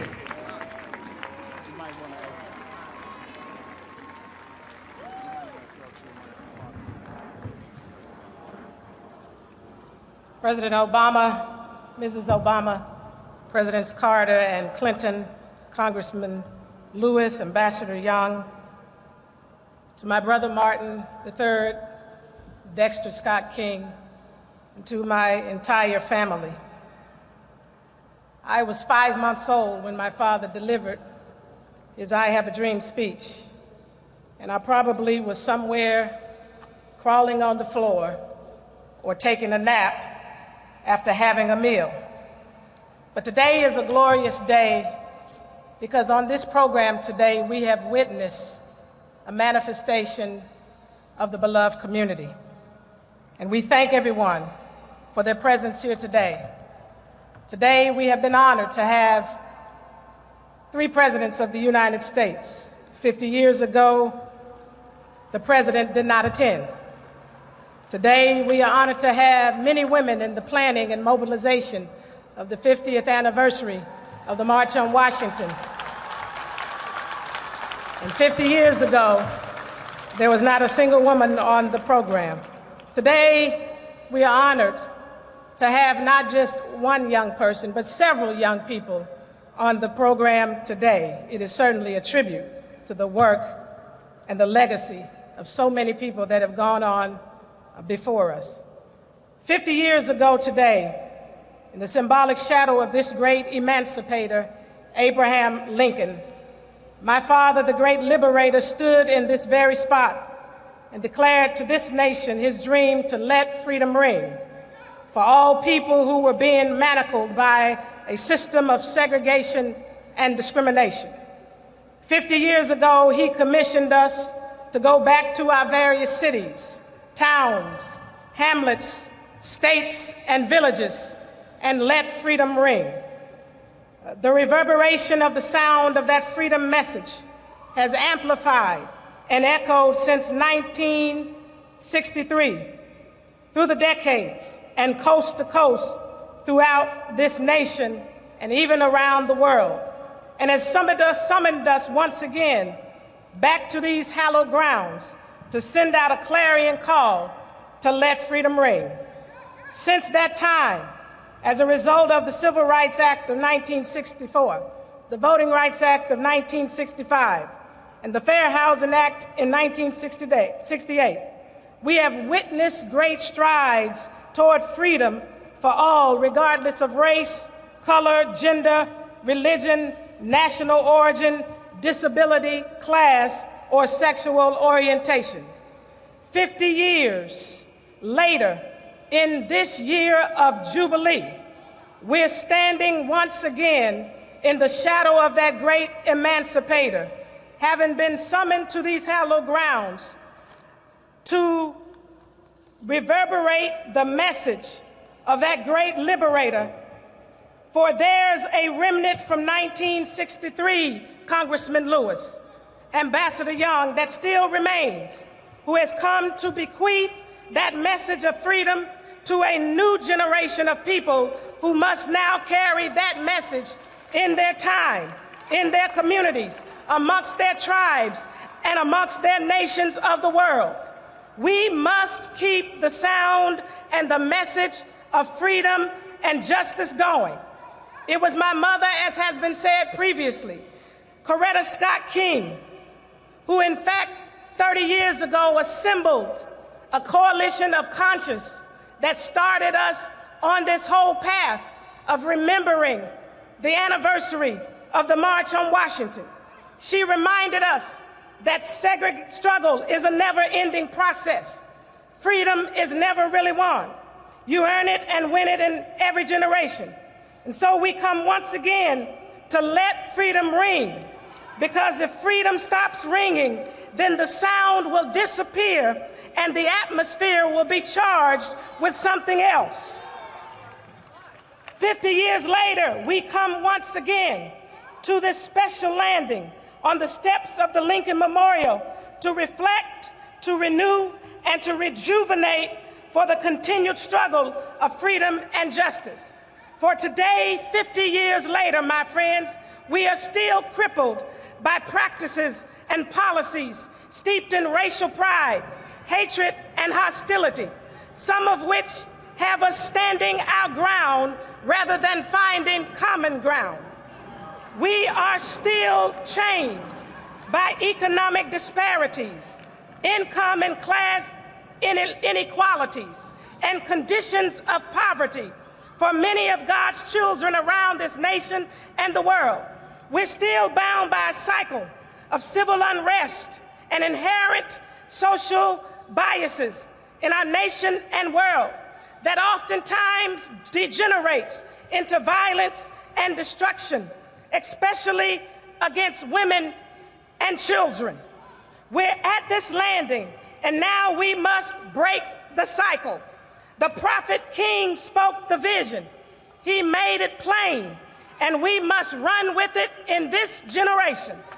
His prophetic vision and magnificent dream described the yearning of people all over the world to have the freedom to prosper in life, which is the right to pursue one's aspirations, purpose, dreams, well-being, without oppressive, depressive, repressive practices, behaviors, laws, and conditions that diminish one's dignity and that denies one life, liberty, and the pursuit of happiness. The freedom to participate in government, which is the right to have a voice and a say in how you are represented, regulated, and governed without threats of tyranny, disenfranchisement, exclusionary tactics and behaviors, and to have freedom to peacefully coexist, which is the right to be respected in one's selfhood, individuality, and uniqueness without fear of attack, assault, or abuse. In 1967, my father asked a poignant and critical question: where do we go from here? Chaos or community? And we say with a resounding voice, no to chaos and yes to community. If we're going to rid ourselves of the chaos, then we must make a necessary shift. Nothing is more tragic than for us to fail to achieve new attitudes and new mental outlooks. We have a tremendous and unprecedented opportunity to reset the very means by which we live, work, and enjoy our lives. If we're going to continue the struggle of freedom and create true community, then we will have to be relentless in exposing, confronting, and ridding ourselves of the mindset of pride and greed and selfishness and hate and lust and fear and idleness and lack of purpose and lack of love, as my brother said, for our neighbor. We must seize this moment, the dawning of a new day, the emergence of a new generation who is postured to change the world through collaborative power facilitated by unconditional love. And as I close, I call upon a brother by the name of Nehemiah, who was also in the midst of rebuilding a community. And in the midst of rebuilding a community, he brought the leaders and the rulers and the rest of the people together. And he told them that the work is great and large, and we are widely separated one from another on the wall. But when you hear the sound of the trumpet, and might I say, when you hear the sound of the bell today, come to that spot and our God will fight with us. And so today we're going to let freedom ring all across this nation. We're going to let freedom ring everywhere we go. If freedom is going to ring in Libya, in Syria, in Egypt, in Florida, then we must reach across the table, feed each other, and let freedom ring.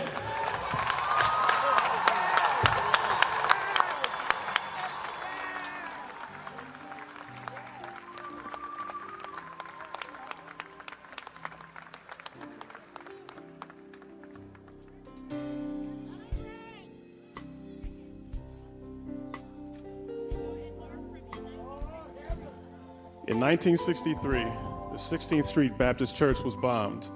The bell was saved. And thanks to the church and William Bell, the mayor of Birmingham, that bell is here. To help celebrate Dr. King's legacy and this day, let freedom ring.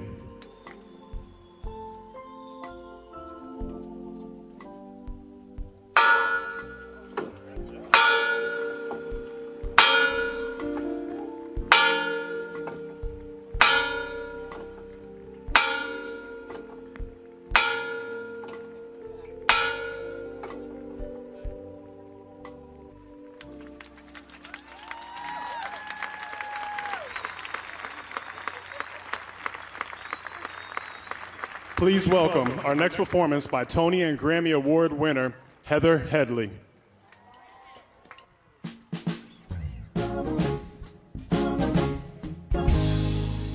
Father, help your children and don't let them fall by the side of the road. Don't know, teach them to love one another, that heaven might find a place in our hearts. And Jesus is love.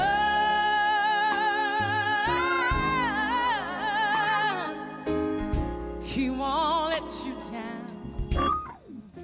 I know, He is my forever.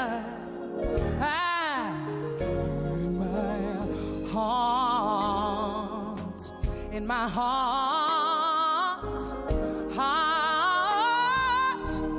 deep in my heart. Oh, yeah. Say yes,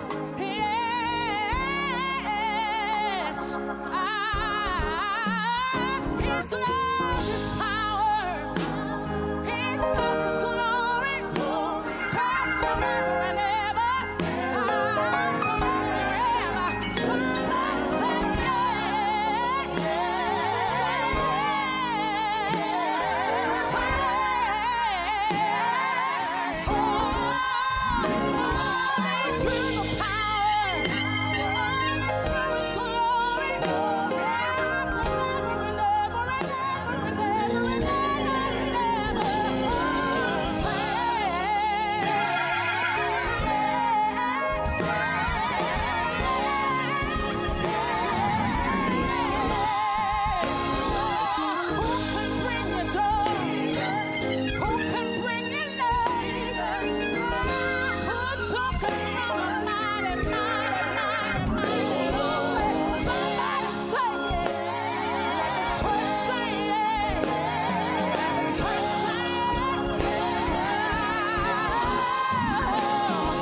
Ladies and gentlemen, the President of the United States, Barack Obama.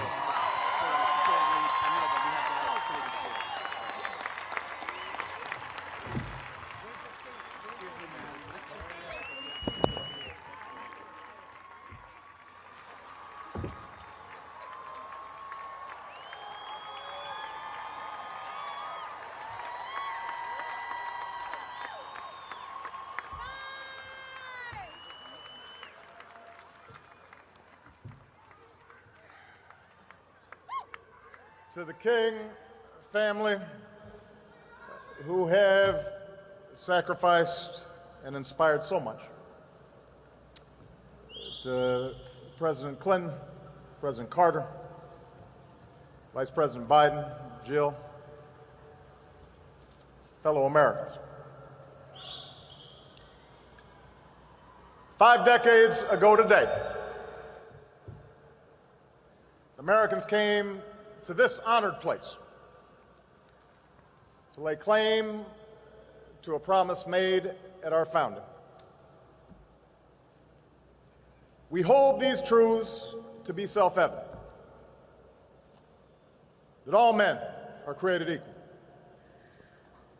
that they are endowed by their Creator with certain unalienable rights, that among these are life, liberty, and the pursuit of happiness. In 1963, almost 200 years after those words were set to paper, a full century after a great war was fought and emancipation proclaimed, that promise, those truths, remained unmet. And so they came by the thousands from every corner of our country. Men and women, young and old, blacks who longed for freedom and whites who could no longer accept freedom for themselves while witnessing the subjugation of others. Across the land, congregations sent them off with food and with prayer. In the middle of the night, entire blocks of Harlem came out to wish them well. With a few dollars they scrimped from their labor, some bought tickets and boarded buses, even if they couldn't always sit where they wanted to sit. Those with less money hitchhiked or walked. They were seamstresses and steel workers, students and teachers, maids and Pullman porters. They shared simple meals and bunked together on floors. And then, on a hot summer day, they assembled here in our nation's capital under the shadow of the great emancipator to offer testimony of injustice, to petition their government for redress, and to awaken America's long slumbering conscience. We rightly and best remember Dr. King's soaring oratory that day, how he gave mighty voice to the quiet hopes of millions, how he offered a salvation path for oppressed and oppressors alike. His words belong to the ages, possessing a power and prophecy unmatched in our time. But we would do well to recall that day itself also belonged to those ordinary people whose names never appeared in the history books, never got on TV. Many had gone to segregated schools and sat at segregated lunch counters.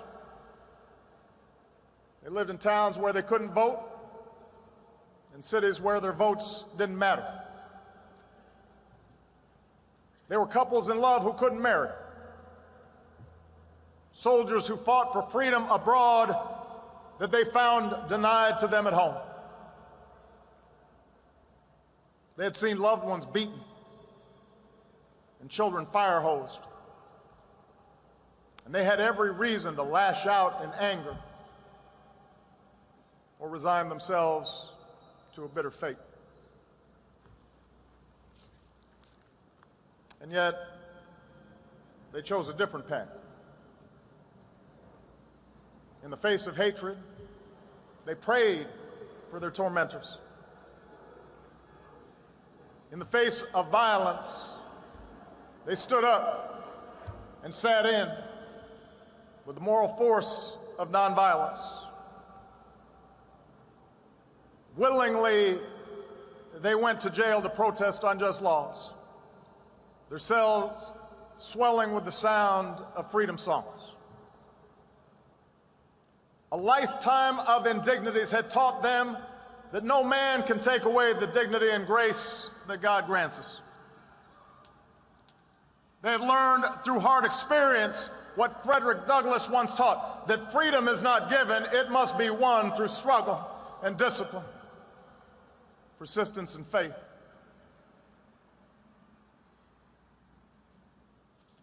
That was the spirit they brought here that day. That was the spirit young people like John Lewis brought to that day. That was the spirit that they carried with them like a torch back to their cities and their neighborhoods. That steady flame of conscience and courage that would sustain them through the campaigns to come. Through boycotts and voter registration drives and smaller marches far from the spotlight.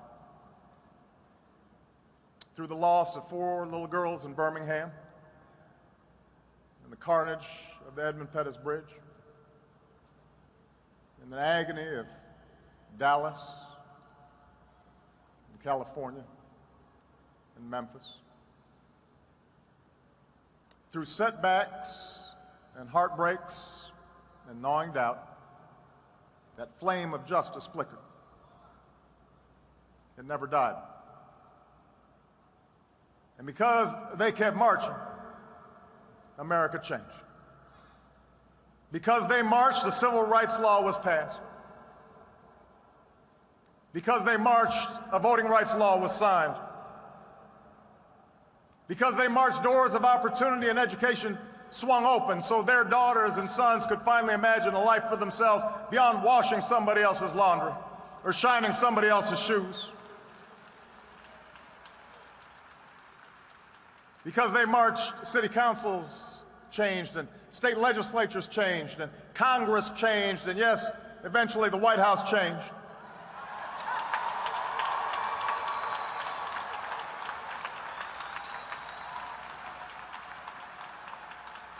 Because they marched, America became more free and more fair, not just for African Americans, but for women and Latinos, Asians and Native Americans, for Catholics, Jews and Muslims, for gays, for Americans with disabilities.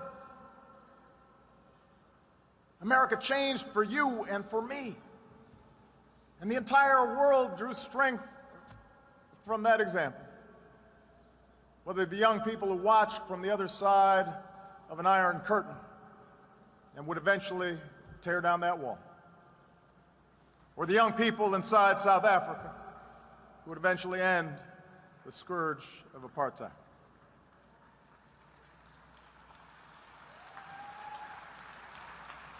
Those are the victories they won, with iron wills and hope in their hearts. That is the transformation that they wrought with each step of their well-worn shoes. That's the debt that I and millions of Americans owe those maids, those laborers, those porters, those secretaries, folks who could have run a company maybe if they'd ever had a chance. Those white students who put themselves in harm's way even though they didn't have to. Those Japanese Americans who recalled their own internment, those Jewish Americans who had survived the Holocaust, people who could have given up and given in, but kept on keeping on, knowing that weeping may endure for a night, but joy cometh in the morning.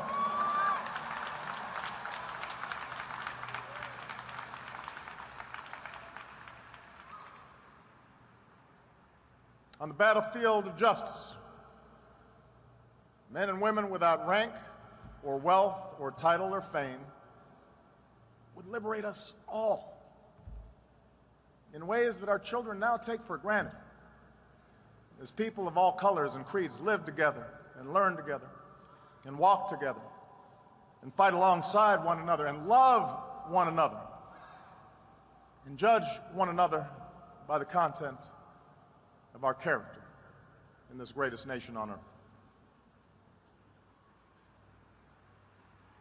To dismiss the magnitude of this progress, to suggest as some sometimes do, that little has changed. That dishonors the courage and the sacrifice of those who paid the price to march in those years.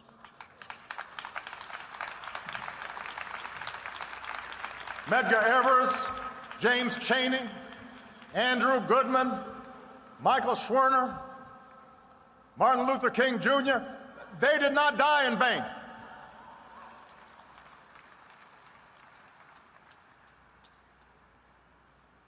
Their victory was great. But we would dishonor those heroes as well, to suggest that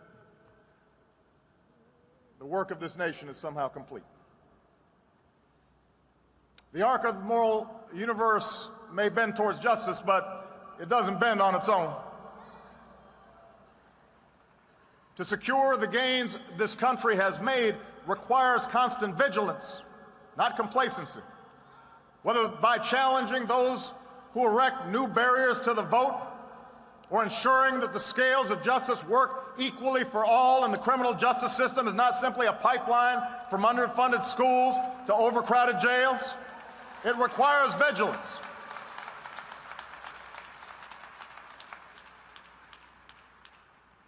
And we'll suffer the occasional setback. But we will win these fights. This country has changed too much. People of goodwill, regardless of party, are too plentiful for those with ill will to change history's currents.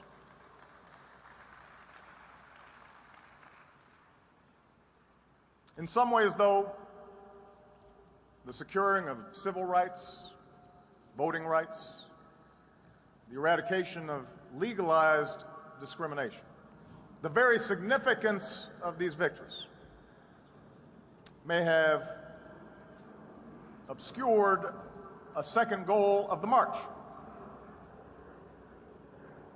For the men and women who gathered 50 years ago, we're not there in search of some abstract idea.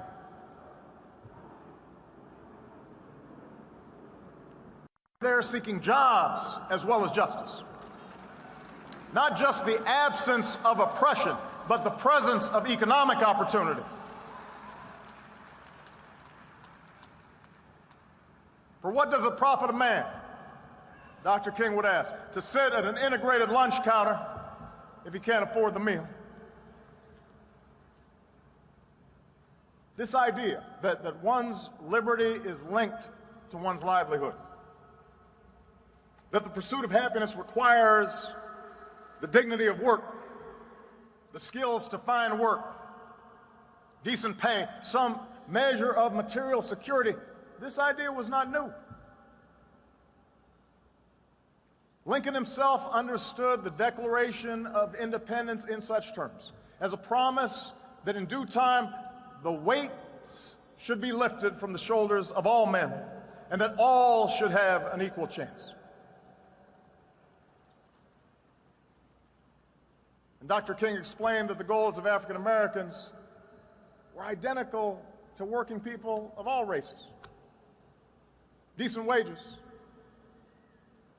fair working conditions, livable housing, old age security, health and welfare measures, conditions in which families can grow, have education for their children, and respect in the community.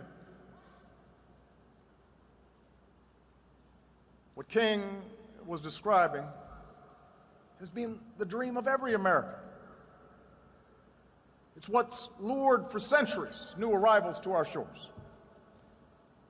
And it's along this second dimension of economic opportunity, the chance through honest toil to advance one station in life, where the goals of 50 years ago have fallen most short. Yes, there have been examples of success within Black America that would have been unimaginable a half-century ago. But as has already been noted, Black unemployment has remained almost twice as high as white employment. Latino unemployment close behind. The gap in wealth between races has not lessened, it's grown. And as President Clinton indicated, the position of all working Americans, regardless of color, has eroded, making the dream Dr. King described even more elusive. For over a decade, working Americans of all races have seen their wages and income stagnate, even as corporate profits soar, even as the pay of a fortunate few explodes. Inequality has steadily risen over the decades. Upward mobility has become harder. In too many communities across this country, in cities and suburbs and rural hamlets, the shadow of poverty casts a pall over our youth, their lives a fortress of substandard schools and diminished prospects, inadequate health care, and perennial violence. And so, as we mark this anniversary, we must remind ourselves that the measure of progress for those who marched 50 years ago was not merely how many blacks could join the ranks of millionaires. It was whether this country would admit all people who are willing to work hard, regardless of race, into the ranks of a middle-class life.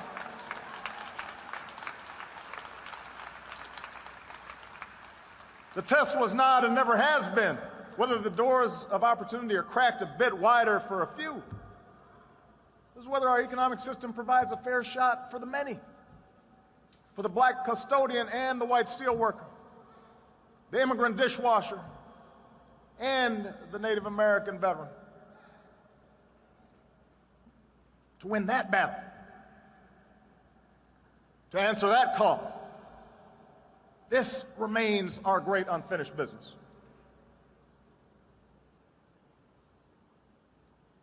We shouldn't fool ourselves. The task will not be easy. Since 1963, the economy's changed. The twin forces of technology and global competition have subtracted those jobs that once provided a foothold into the middle class, reduced the bargaining power of American workers. And our politics has suffered.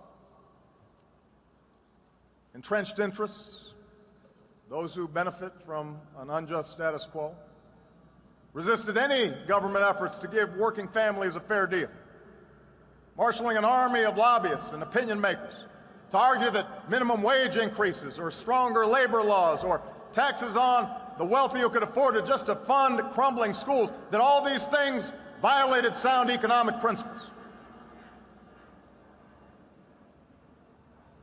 We'd be told that growing inequality was a price for a growing economy, a measure of the free market, that greed was good and compassion ineffective, and those without jobs or health care had only themselves to blame. And then there were those elected officials who found it useful to practice the old politics of division, doing their best to convince middle-class Americans of a great untruth, that government is itself to blame for their growing economic insecurity, that distant bureaucrats were taking their hard-earned dollars to benefit the welfare cheat or the illegal immigrant.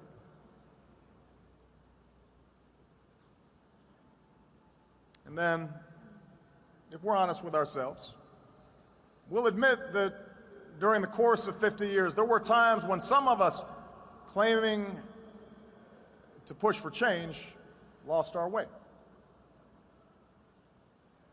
The anguish of assassinations set off self-defeating riots. Legitimate grievances against police brutality tipped into excuse-making for criminal behavior. Racial politics could cut both ways, as the transformative message of unity and brotherhood was drowned out by the language of recrimination.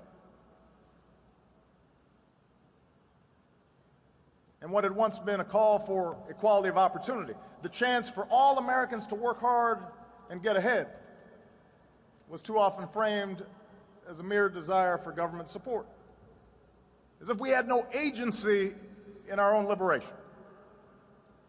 As if poverty was an excuse for not raising your child, and the bigotry of others was reason to give up on yourself. All of that history is how progress stalled. That's how hope was diverted.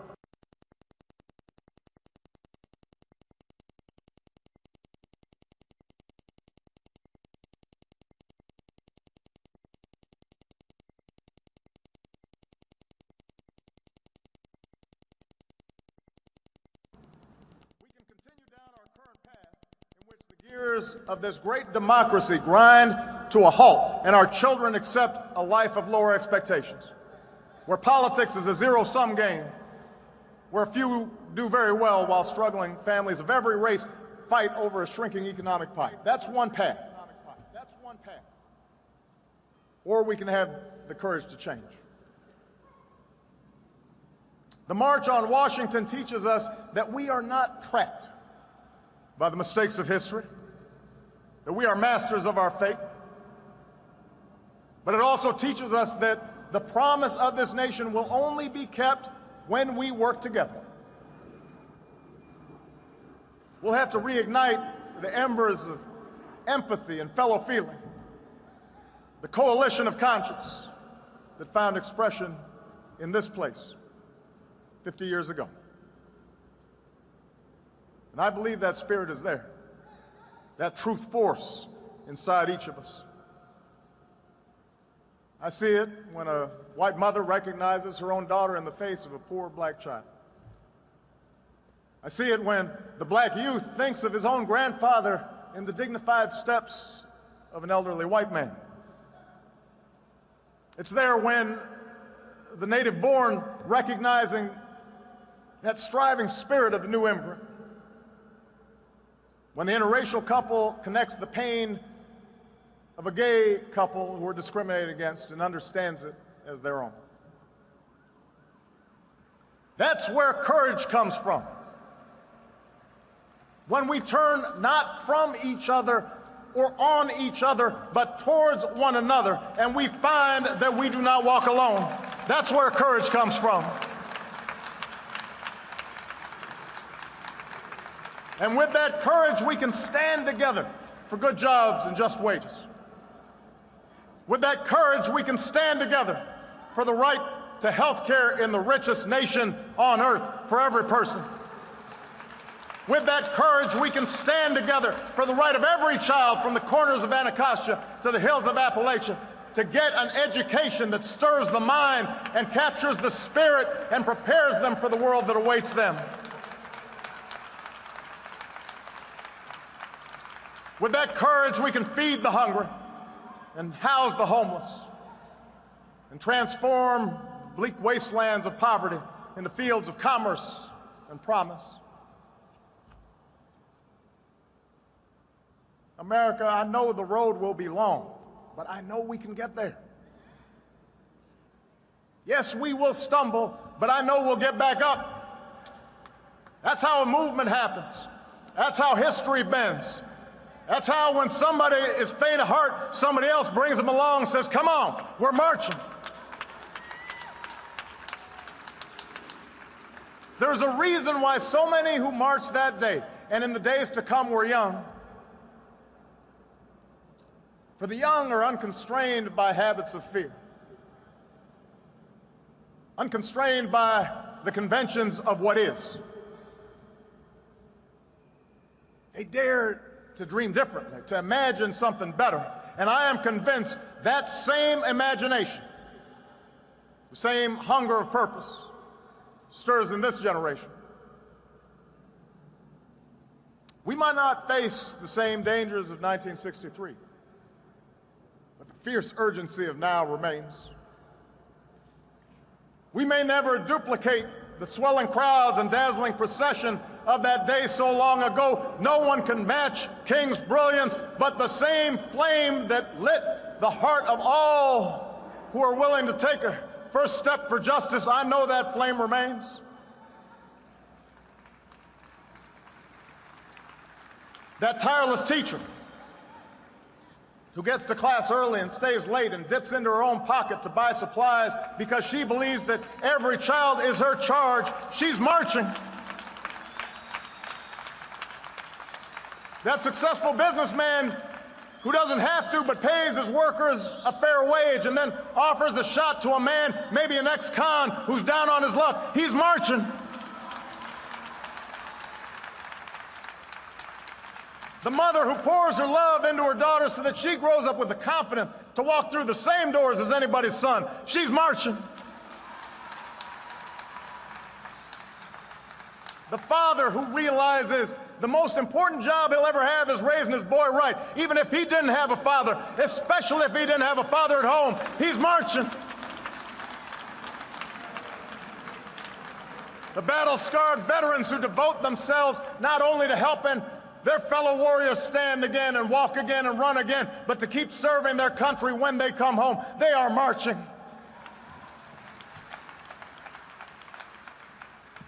Everyone who realizes what those glorious patriots knew on that day, that change does not come from Washington, but to Washington.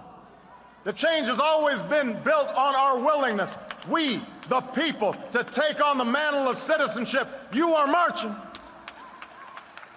And that's the lesson of our past. That's the promise of tomorrow. That in the face of impossible odds, people who love their country can change it. And when millions of Americans of every race and every region, every faith and every station can join together in a spirit of brotherhood, then those mountains will be made low, and those rough places will be made plain, and those crooked places, they straighten out towards grace, and we will vindicate the faith of those who sacrifice so much and live up to the true meaning of our creed as one nation under God, indivisible, with liberty and justice for all.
our people dare to dream.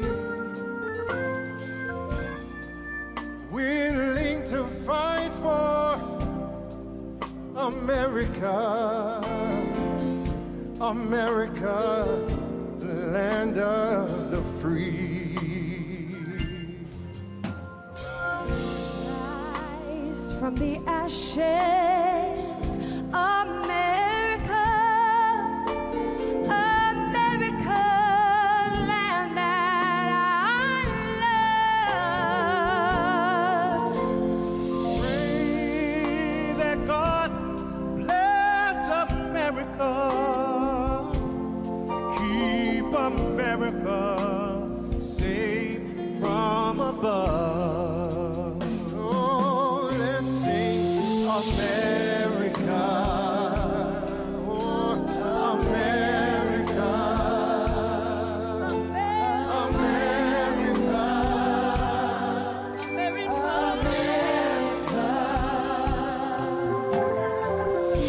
Mountains, shining seas, America, America, that's you and me. red, white, and blue, America, America, Lady Liberty. Oh, we sing America, your America,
No, I'm just playing.